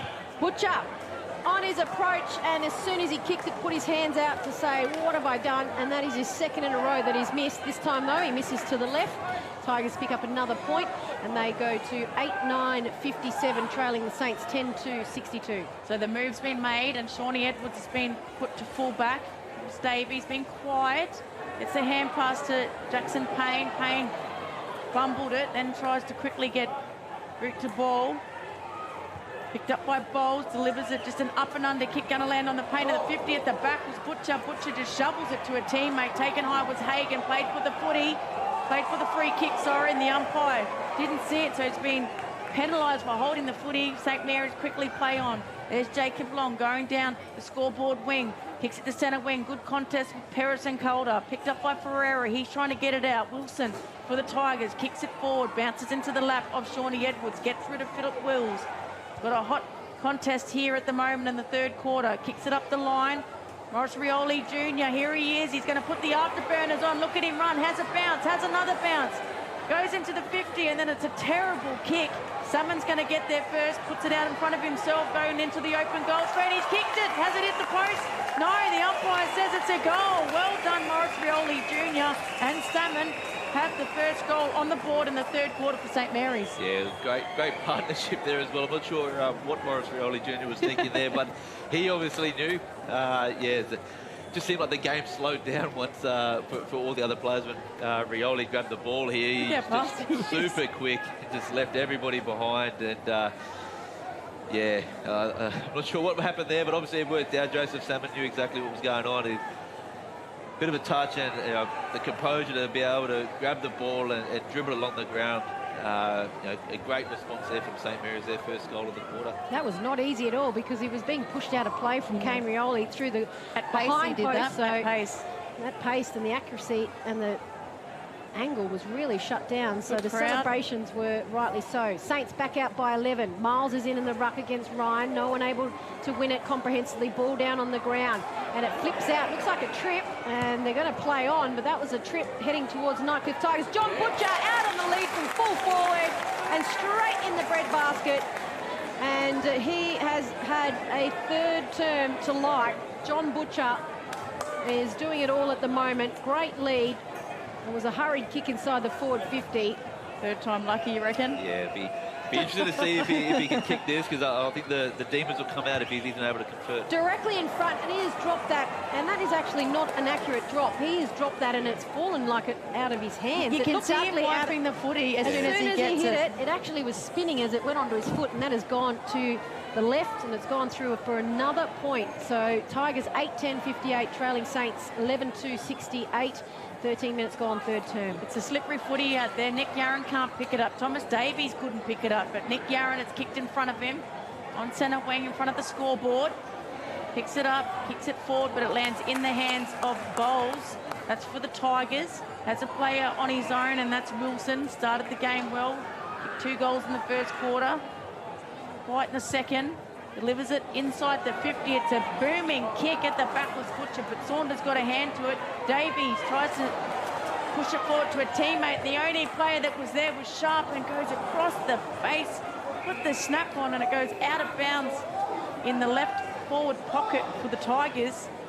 Oh, probably had a little bit more space and time. Very low percentage shot there from Sharp. You'd like to see him to try and have a bit more composure and look back inside to a teammate in a better position. Ball to be tossed in 15 metres on the right forward pocket for Nightcliff. Big push out from Butcher behind Ryan. Ryan Smith kept out of traffic. He puts a boot to ball and out in front for St Mary's. He's happy just to fist it over the line. And that was Parry. So the ball to be tossed back in on the paint of 50. Still inside the Nightcliff Tigers forward 50. Isla just having a bit of a spell. Miles with the head strapping up against Smith. Miles and Smith. Smith gets it over the back. Trying to pick it up was Long. He just decides, Jacob Long, to kick it off the ground straight down the commentary wing. Running for it and out in front for the Nightcliff Tigers. And that can't be deliberate. He patted it forward and Morris just got an ugly bounce and he saw it over.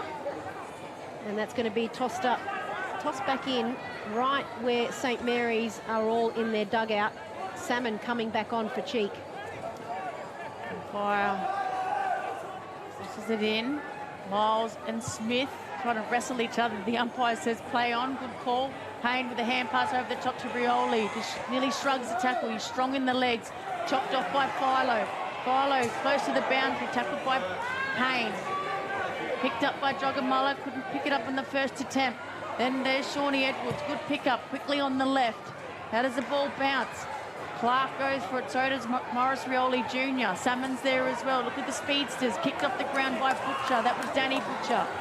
Kicked off the ground by Ryan Smith. No one wants to bend over and pick up this footy. Ferreira's just come on from the interchange bench. Keeps it in, though, the umpire. Good work. The umpire was in perfect position there, the boundary umpire, and the ball did go out. So it's going to be a boundary throw in front of the air-conditioned box for St Mary's. Intensity's up, but it does look slippery. Yeah, it does, and you can see that Nightcliff have come to the lifted their intensity at the footy as well, and St Mary's at the moment are holding sway. Well, St Mary's, Smith in the ruck, gets in front, ball down on the ground. There's about 10 players around the ball. Coming out through it is Kickett. Gets a handball over, but it's been taken from Jake Long, and it going back to Kickett, who was taken down after he'd got that handball away from Nightcliff.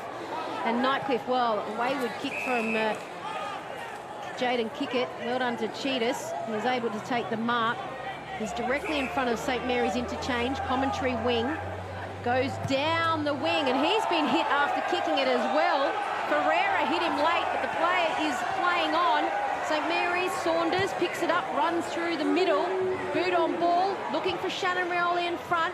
Now it's Calder. He just drops it to his boot. Shannon Rioli puts on the afterburner. Kane Riley for Nightcliff Tigers there. A number of players, and it's going to be seen through he for took that a point. We seen that last week, the free kick was given. So a point to St Mary's, a rush behind, and Saints 11-2, 68 leading Tigers, 8-10, 58, 18 minutes gone. Breedys was tackled. Ferreira from the paint at 50. Has a shot on goal. How will it bounce? It bounces through for a point. So just a number of errors there for both teams. Yeah, it was a pretty average kick there from Bowles. He's usually got a really accurate left foot kick, and had Philip Wills about 5 metres away from his opponent there, and unfortunately missed the target. And luckily for Nightcliff, a goal was kicked against. No one was really ready for it either. And there's Bowles again with an ugly kick. That ball is like kicking a caked soap. So Nightcliff here. Ferreira goes in, trying to get the footy out. They can't. He's all wrapped up. The umpire says, give it to me. He's going to ball it up 60 from St Mary's goal. Asking for the ruckman to nominate. Smith versus Miles. Miles wins the tap. Gets it out wide. Wills will get the hand pass received. Shrugs the tackle from Salmon. Gives it back to Wilson. Wilson's under enormous pressure. Can't get rid of it. He's caught holding the footy. Well done to Salmon and Cheek. So it should go to Salmon, but Cheek is claiming it. He says, give it to me. So Cheek is going to kick it drive it inside the 50 here for St Mary's. He does. Booming left foot into the left forward pocket, and Smith up against Miles. At the back is Yaron. Yaron runs onto it, hugging the boundary, comes around, snaps on goal, goes around the body, and he's just kicked it to the left, and they've picked up a point. Another low percentage kick, that one. Yeah, not a lot of options though inside for him, so yeah, you've got to take the chances sometimes. Margin back out to 13. Kicks short to Cameron Eilert. Cameron Eilert kicks it over towards the commentary wing, looking for Sean Wilson. He's now 2-on-1. Wilson picks it up, keeps it in, handballs it over to Riley. He's got to get rid of it quickly. Ducks under a the tackle from Edwards. Handballs it off to Wilson. Wilson kept running. He kicks it into the right forward pocket now. Sharp picks it up. He's got the speed, he's got the distance, and Sharp kicks another one for St Mary's. It's his second goal of the night, and more importantly for the Tigers, they have now kicked 4 goals, and they have got that margin back to 7 points. Yeah.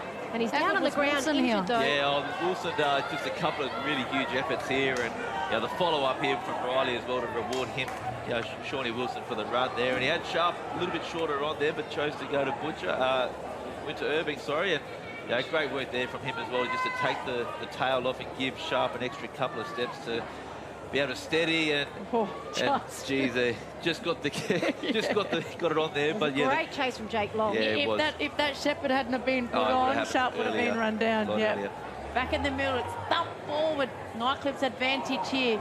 Player goes without it, kicked off the ground, picked up by Jake Long for St Mary's. Just kicks it out wide. The runner needs to get out of the way. That's Stewie Carr for Nightcliff. Picked up by Daly, delivers it into the 50. It's going to be chopped off by Kickett. Dropped the mark he should have taken. Yaron's there to help his teammates out. It stays in and hasn't gone out.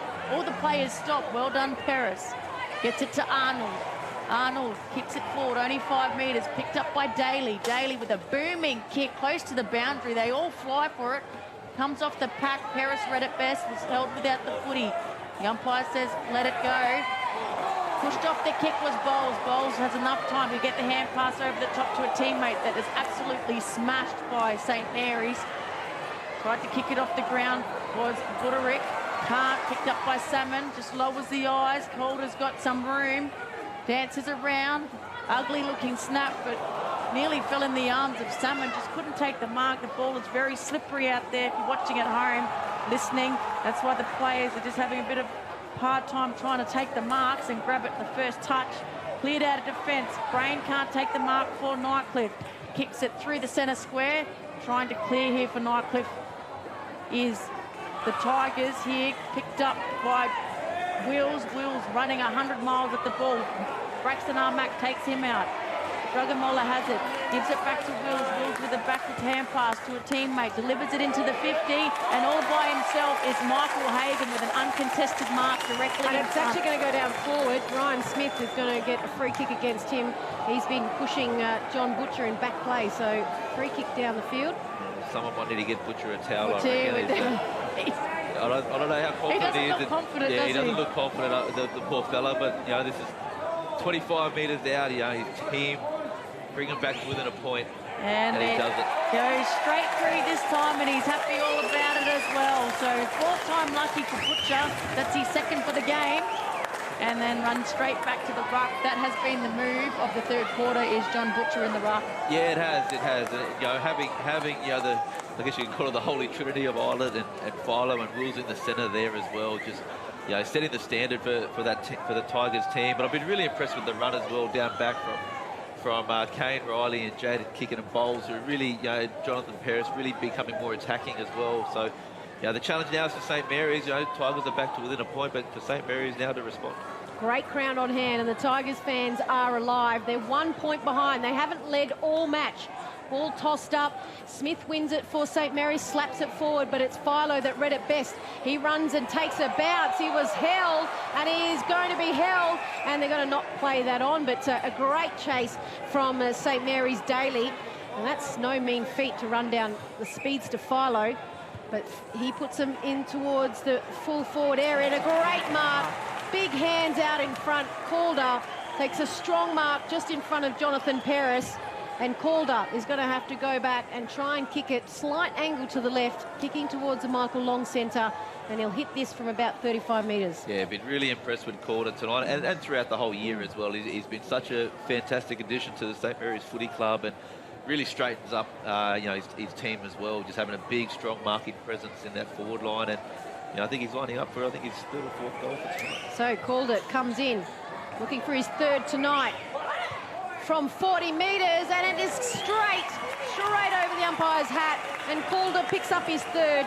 But more importantly for Saints fans, he extends that lead to 6 points, and it's St. Mary's 12-5-77, leading Tigers 10-10-70. 25 minutes gone in the third quarter, and the winner of this match, a reminder, straight through to the grand final on Saturday the 14th of March, and the loser will play Southern Districts next week in the prelim final. It's probably just a good evidence there for Nightcliff. You know, they just haven't had that really strong fullback. I think last year they had Clayton Holmes and a couple others. You know, they could take that really big forward, and I think they're missing someone like him tonight. You know, they're trying to rotate Riley and Jaden Kickett and Paris onto the big forwards, and it's just not working for him tonight. Back in the middle. Which way will it go? Kicked off the ground by Morris Rioli Jr. The umpire says it's kicking in danger. So Phil Wills is going to take the free kick in the centre square. Handballs is off to Bowles. Bowles running past as the siren goes to end the third quarter. And it was a big quarter there for the Nightcliff Tigers. They got 3 goals back in that, and they had to win that championship quarter. They responded well, and in the end, they kicked, 4 goals to 2. And it is a much more up and about Nightcliff Tigers, but it is St. Mary's that still have the lead. It's Saints 12-5-77, leading Tigers 10-10-70. And as you can see, You are one of almost 140,000 people living in an area at risk of being affected by a cyclone this wet season. In your cyclone kit, you will need a battery-operated radio and torch with spare batteries, enough food and at least 10 litres of water per person to sustain you and your family for 72 hours or more. Remember, all important documentation such as passports, photos and insurance policies should be kept in a safe and waterproof place. Be prepared this wet season. Brought to you by TIO. Oh, yeah! Gee, she got a good leg on her, eh? What a show-off. Did you see my goal? Hey. I thought I played a deadly game. You should be ashamed of yourself and showing off and asking for all that attention. And looking like that. You can do something to change the ending. Did you see my goal? Hey. I thought I played a deadly game. What? You should be ashamed of yourself and showing off and asking for all that attention. And looking like that. Is this your art? You want to come over to the club with us? What? You're not going anywhere. You're coming with me. Come on, Bruss. What are you going on about? Look what you're wearing. It's the same thing. We're going, having a chat. You can change how it plays out. Hey, bro, you're all right or what? Come on, man. Let's go have a chat. Gotta be better, man. What's going on? Do something to change the ending. It's everyone's responsibility to prevent violence. So we can feel forever, yeah, feel together, real together.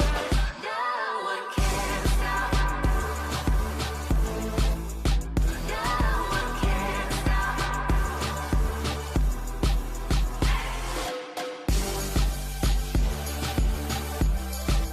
Nothing can ever bring me down.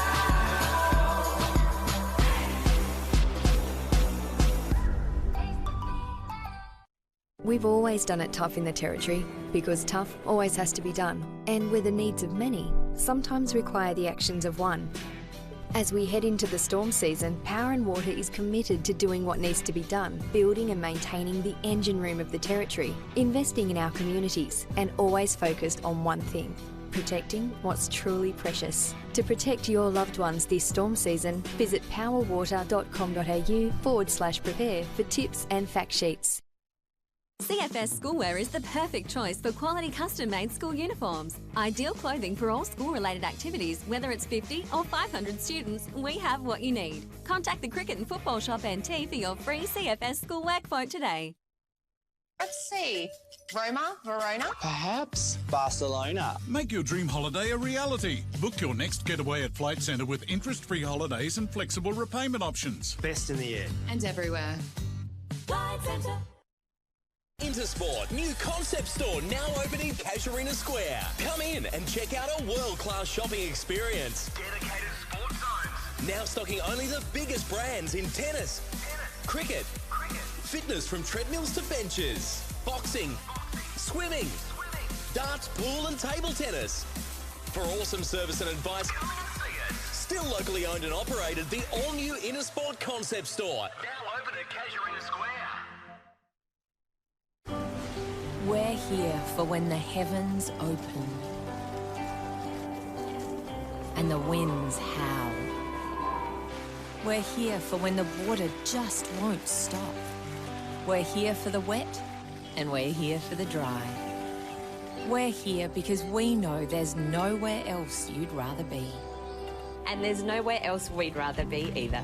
TIO Home Insurance. We're for Territorians.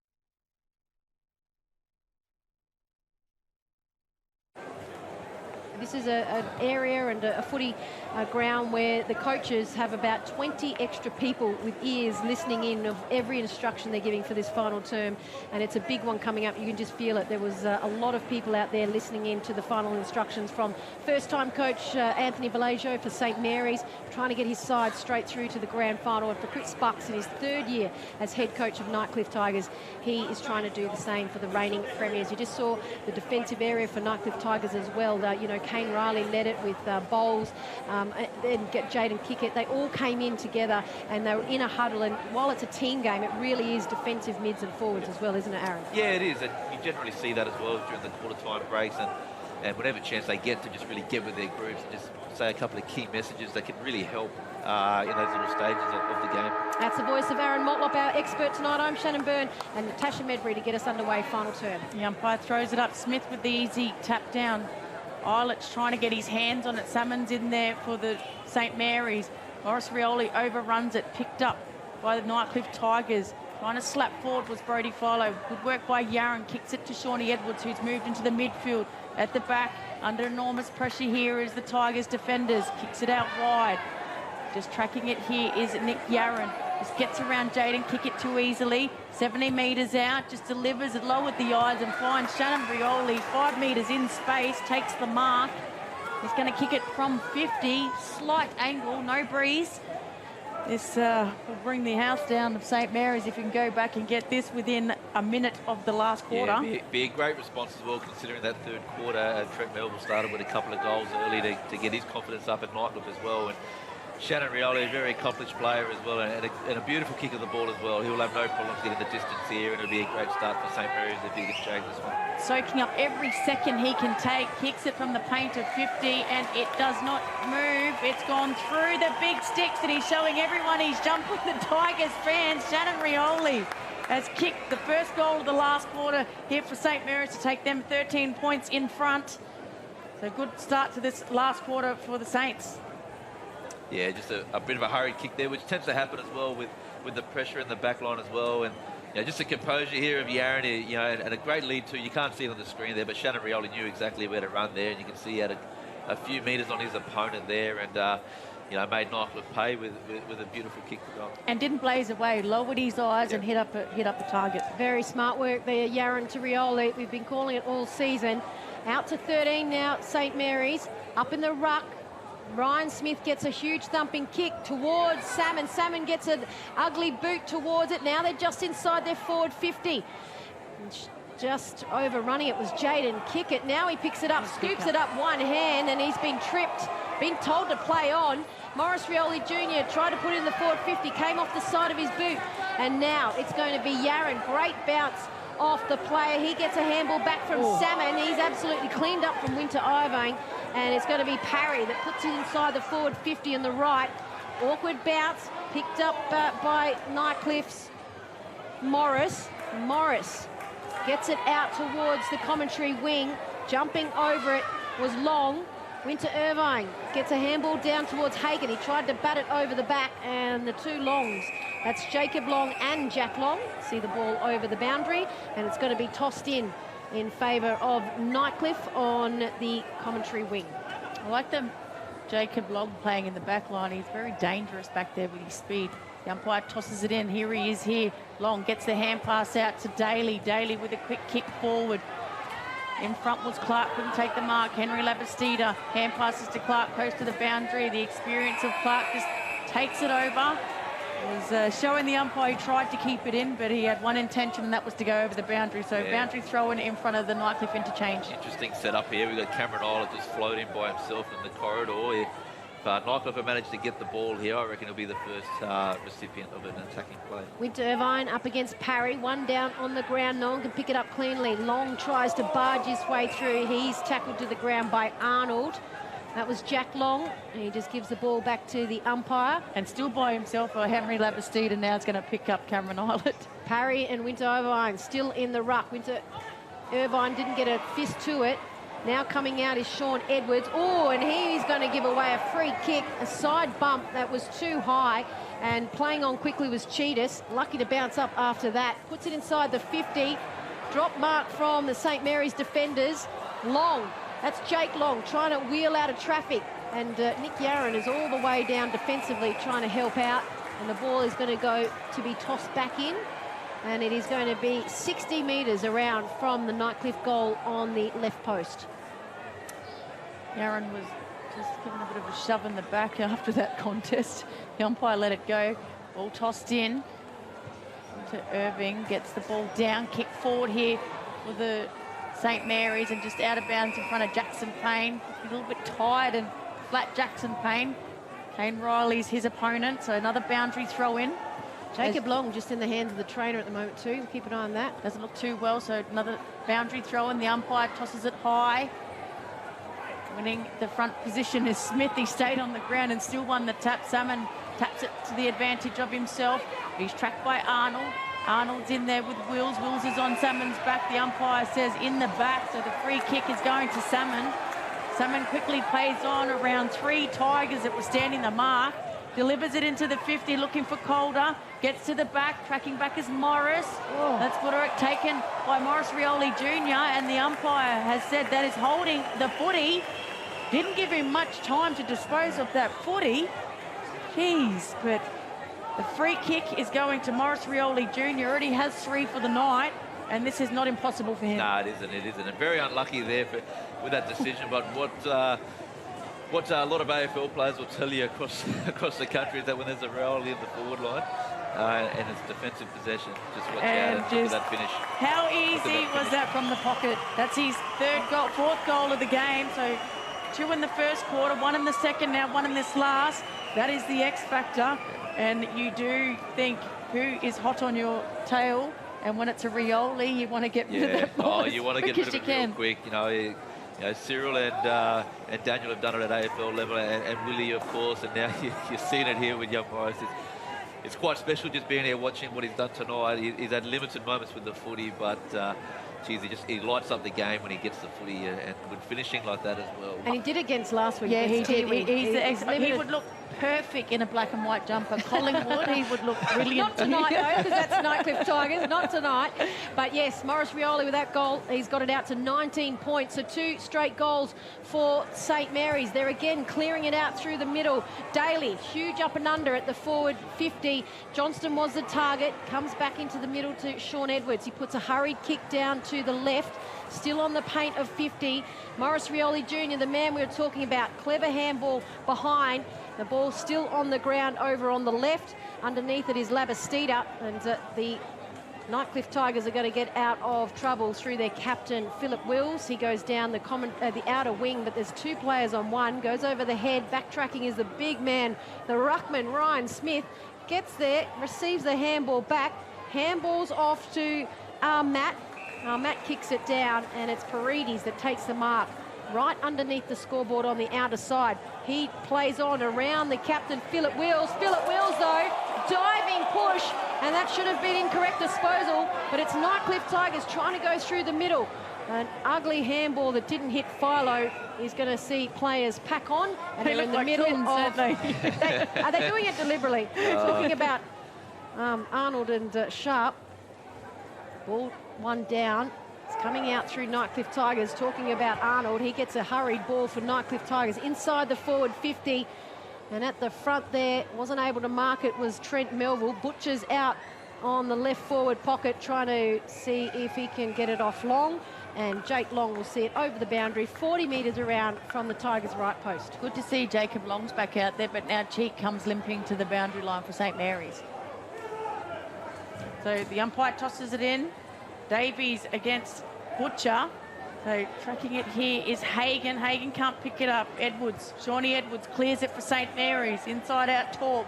Lands in the arms of Wills. Couldn't take the mark. Arnold's there to help Wills. Hand passes over the top to his captain. Captain just couldn't grab hold of it. It's a brilliant tackle by Ferreira, and the umpires pinned him. So good work by young Ferreira for St Mary's. In the defensive half. Just slowing down things here, Ferreira. The experienced players around him telling him to slow it down. Kicks it up to Clark. Clark tries to take a one-hander. Picked up at the back by Riley. And Cameron Islet was laying on the ground and nearly took the mark. The umpire, I think, said that it bounced off his teammate's leg. So it was play on, but he was laying on the ground and actually was able to take that mark somehow. I would have paid it. Ball tossed in just at the 50-metre mark. Islet goes up against Clark. Still the ball drops to the ground. And it is Jake Long that gets a handball out, and St Mary's are going to come big kick over to Morris Rioli Jr. He's on the commentary wing.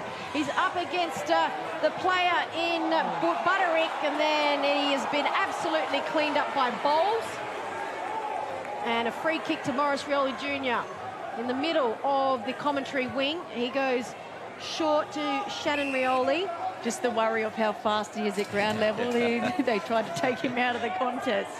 Shannon Rioli goes long down towards the right, and the hands out in front. Mark Pade. Calder has been brilliant all night, and we're saying how the ball might be slippery and players dropping it. Not Calder.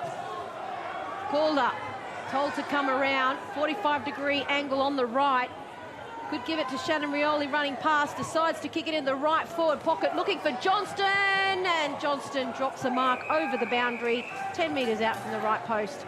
He led about 3 or 4 times then, and then Calder actually kicked it to the hardest spot for him to mark. And Shannon Rioli, as he's known to do, trying to get the sneaky hand pass. The umpire throws it in deep in the forward pocket here for St Mary's. Dangerous area. Salmon picks it up, handballs over the top, looking for Shawnee Edwards. Scoops it back to Shannon Rioli on the paint to 50, and he's tackled. The umpire says, play on. How did he dispose of that? Filo's trying to get the footy. It's close to the boundary. They're all going in. They're heated up here a little bit. Tigers are trying to press, but St Mary's are holding everything in that they have as well. Well done, Shannon Rioli, but probably should have been a free kick there to the Tigers for an illegal disposal there. So we are heated up, but St Mary's have responded, led by 7 at quarter time. The margin's now out to 19. 11 minutes gone, final term. Salmon picks it up, hurried kick up and under, and that is going to be fisted out of trouble for Nightcliff Tigers. Outside their 50, though, Salmon picks it up. Danny Butcher just slings him around. Salmon's injured on the ground after that sling, and he's holding his left shoulder. Looks to be in a spot of bother, and there's going to be a free kick coming back to Salmon after that sling tackle. And he is holding his left shoulder, handballs it off to Yaron. Just keep an eye on Salmon, he's in a bit of trouble there. Salmon kicks it into Sean Edwards, who's played the mark.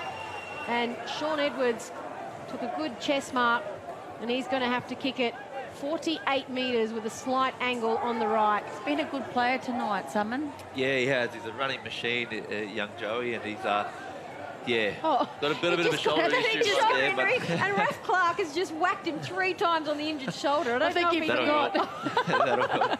As a well done. Sean Edwards over the paint of 50. Kicks it for St Mary's. It has the carry easily, but not the distance, and it's gone to the right. Saints 14-6-90, leading Tigers 10-10-70. Margin out to 20, 12 minutes gone. They're going to have to respond now, the Tigers. Looking to play on quickly was Bowles. He's got it past the halfway, but it's intercepted by St Mary's. It's an errant kick. Brain was underneath it. Couldn't keep his feet. Jack Long's hustling him, so was Nick Yaron. Jack Long's got time and space to take this footy. Dummies to go one way and then shimmies the other. Kicks it up to Jackson Payne, takes it on the second grab, 55 metres from goal. And Shannon Rioli's telling him to have a shot. He's been good tonight, Jackson Payne. He's been workmanlike for St Mary's in that midfield. He's going to have to kick this from 60. He's letting the umpire know that he's actually having a genuine attempt. I think that's why you get your 30 seconds. Shannon Rioli and Jackson Payne might know what his ability is, but we're questioning a 60-metre kick, but he may have it in him. Here we go. And he's going to drop punt, and it looks good off the boot, but it's going to drop short in the goal square. Flying at the back was Calder, kicked off the ground by Edwards. He kicked it off the ground in the goal square, and it's gone through for a goal. Shawnee Edwards has his second for the game. So kicked one in the first quarter, and that's just an opportunist goal. Didn't even take possession, just off the ground. Yeah, it's just right spot at the right time there, Shawnee Edwards. And just looking at the game tonight on the forward line, you think of that Nightcliff and Southern District's potentially going to have to do a bit of homework here on St Mary's. Their forward line's just been working on all cylinders tonight, and I don't know if Jared Waits has qualified for him, but that's another potential big, strong marking forward that they can throw into this team. And between Morris Rioli Jr. on the ground and Shannon Rioli and Raf Clark and Shawnee Edwards there with Calder and the likes, it's a very dangerous forward line for St Mary's. Well, the margin now back out to 26. Nightcliff Tigers yet to score any thing in this final term. 14 minutes gone. It's St Mary's who again win it out of the middle. Shannon Rioli got the ball off the chest, handballed over to Morris Rioli Jr. He wheels around from 50 metres and in the goal square, running back. A brilliant mark from Kane Riley for the Tigers. I had everything on that it was actually going to be... it was probably lucky. I thought Raf Clark had that for all money, and a great defensive mark, and that has been run through from Kane Riley. He ran out of field of play. Is he saying that he took it? Yeah, okay. And he went around the behind post. So he went around the wrong way. Point to St Mary's and kick it. Huge kick out. And it's a great tussle there. Calder trying to get it.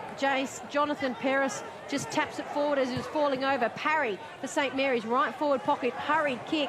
And Raf Clark dropped a mark, probably should have taken, and it falls to the back.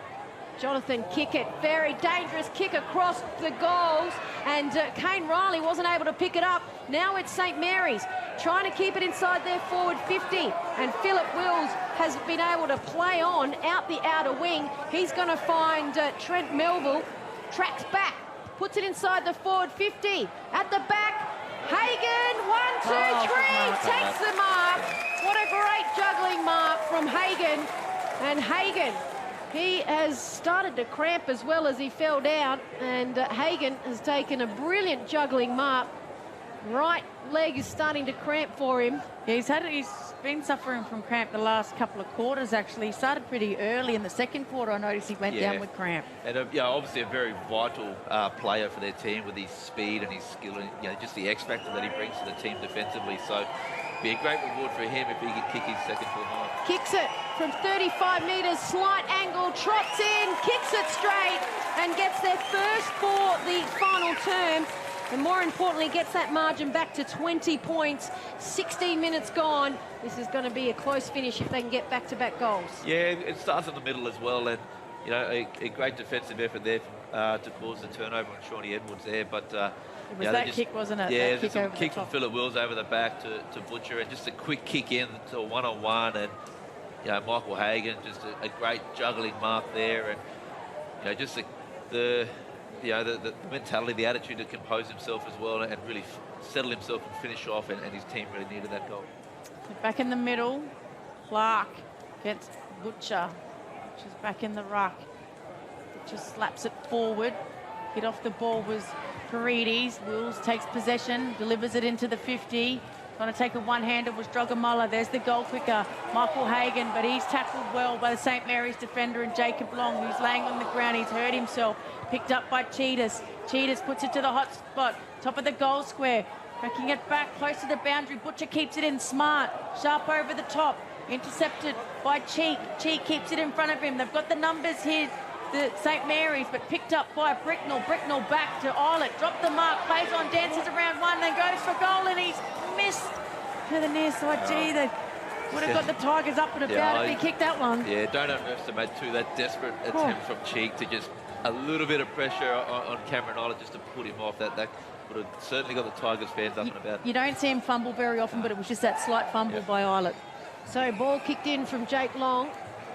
Finds Clark just outside their defensive 50. He goes down the commentary wing. Long kick looking for Salmon, goes over his head, and Bowles is just happy to push that over the boundary. And the ball will be tossed in front of the St Mary's interchange. A couple of players now suffering from cramp coming from the field. He had a bit of cramp, and he's just going straight to the bench just to have a warm-up. Is Sharp wanting a rub. Ball tossed in.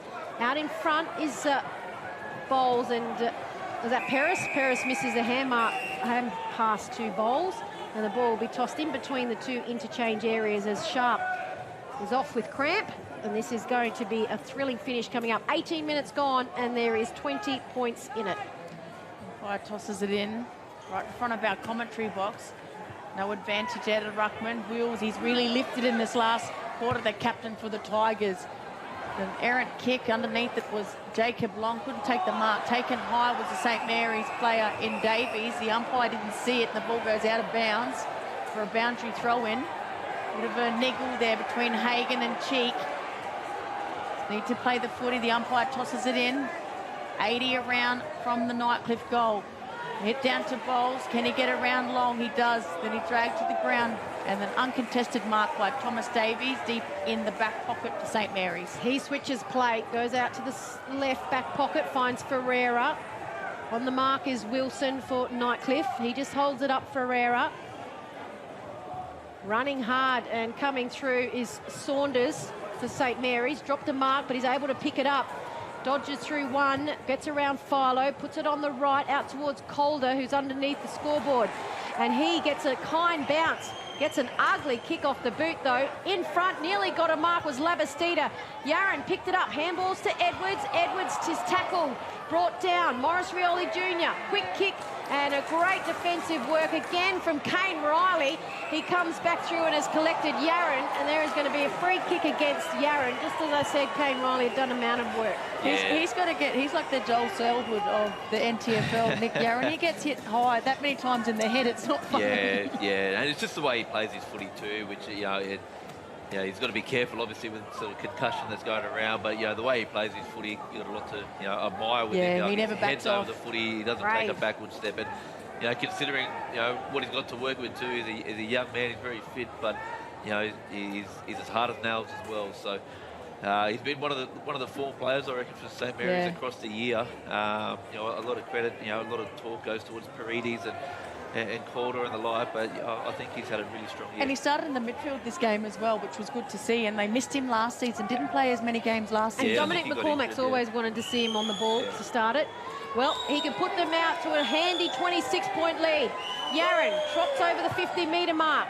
Slight angle to the right, and he's kicked it straight through the big sticks, over the big man, Caden Riley. He gets high fives, and rightly so. It's Yaron's first goal of the night. More importantly, it's put them out to a 26-point buffer. And Aaron Motlop, that is a good lead at this part of the game. 26 points, 22 minutes gone. Yeah, you think it's unlikely now that Nightcliff will be able to form a bit of a response or a challenge being so late. Or stranger things have happened, but at the moment, a 5-goal lead.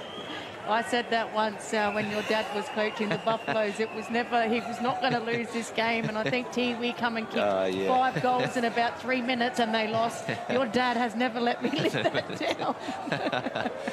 Well, I think tonight's going to be different. Yeah, I get thrilled for that all the time. Well, it takes them over 100 points as well. Saints 103, Tigers 77. Back in the middle, taken out by Daly. He's played well tonight. Didn't get enough projection on that footy, but Nick Yaron's there. He kept running, did Daly. Hand passes over to Morris Rioli Jr. Look at him go. He's tackled as he bounced the ball, so that's holding the ball automatically. So free kick going to Nightcliff. Good chase by Butterick. Yep. It was Butterick with the kick down the line. At the back was Drugamola right in front of our commentary. Would have loved that to stick. He got up high, delivers it into St Mary's 50, and did it go out of bounds on the full? It did. It come off Morris Rioli Jr.'s foot, so the free kick is going to the Tigers in Morris, in the back 50 here for the Tigers. Morris goes down the commentary wing, booming left foot, looking for Drugamola again. At the back is Kane Riley. Shannon Rioli has taken the ball out. And just on Drugamola in front of us, that was another attempted mark. I've seen him take some hangers for the NT Thunder. We know what he's capable of doing. Yeah, and I think he's had a bit of an interrupted season as well with injuries. So, he'd be one that, obviously himself and the Nightcliff team and supporters will be looking, to play pretty strongly next week against Districts. Ball tossed in directly underneath us. John Butcher was in front, goes down to Wilson. Wilson gets a hurried kick for the Nightcliff Tigers, and that's the final siren. And St Mary's players put their hands aloft, and they are going through to the grand final 2019-2020, the first team through to the grand final. And St Mary's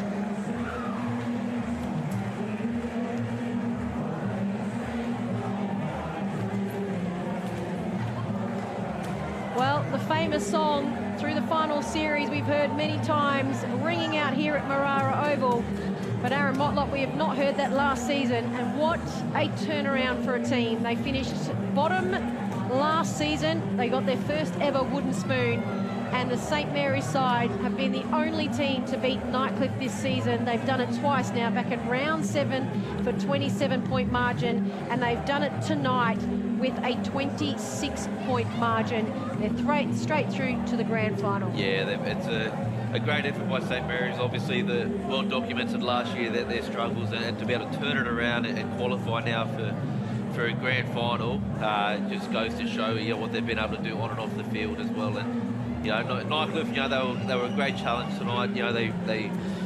They struggled early. They found themselves back in the game. They might have just spent a few too many petrol tickets in that third quarter getting themselves back in, but the week off, it probably didn't help them either. So they responded really well tonight, but St Mary's just seemed like they always had their measure, and Nightcliff will have to quickly learn from tonight, but quickly focus on a rampaging Southern Districts next week. And they were absolutely drenched both sides. They gave it all. And is this a grand final preview? Well, we're going to have to find out for next week. The preliminary final will be Nightcliff Tigers up against Southern Districts after the Districts side beat the Tiwi Bombers. And having a look down at the Nightcliff Tigers, a few players over in their haunches. John Butcher was walking away with his hands on his face. They could not believe what they just dished up tonight. And we know that Nightcliff will get stronger as well, and so will St Mary's, but with another 1 or 2 players to come into their team. But we know that Nightcliff have their ex-captain, Premiership captain Nathan Brown and Liam Holt fits to come back into the team. Also Ryan Moon, Marley McGregor.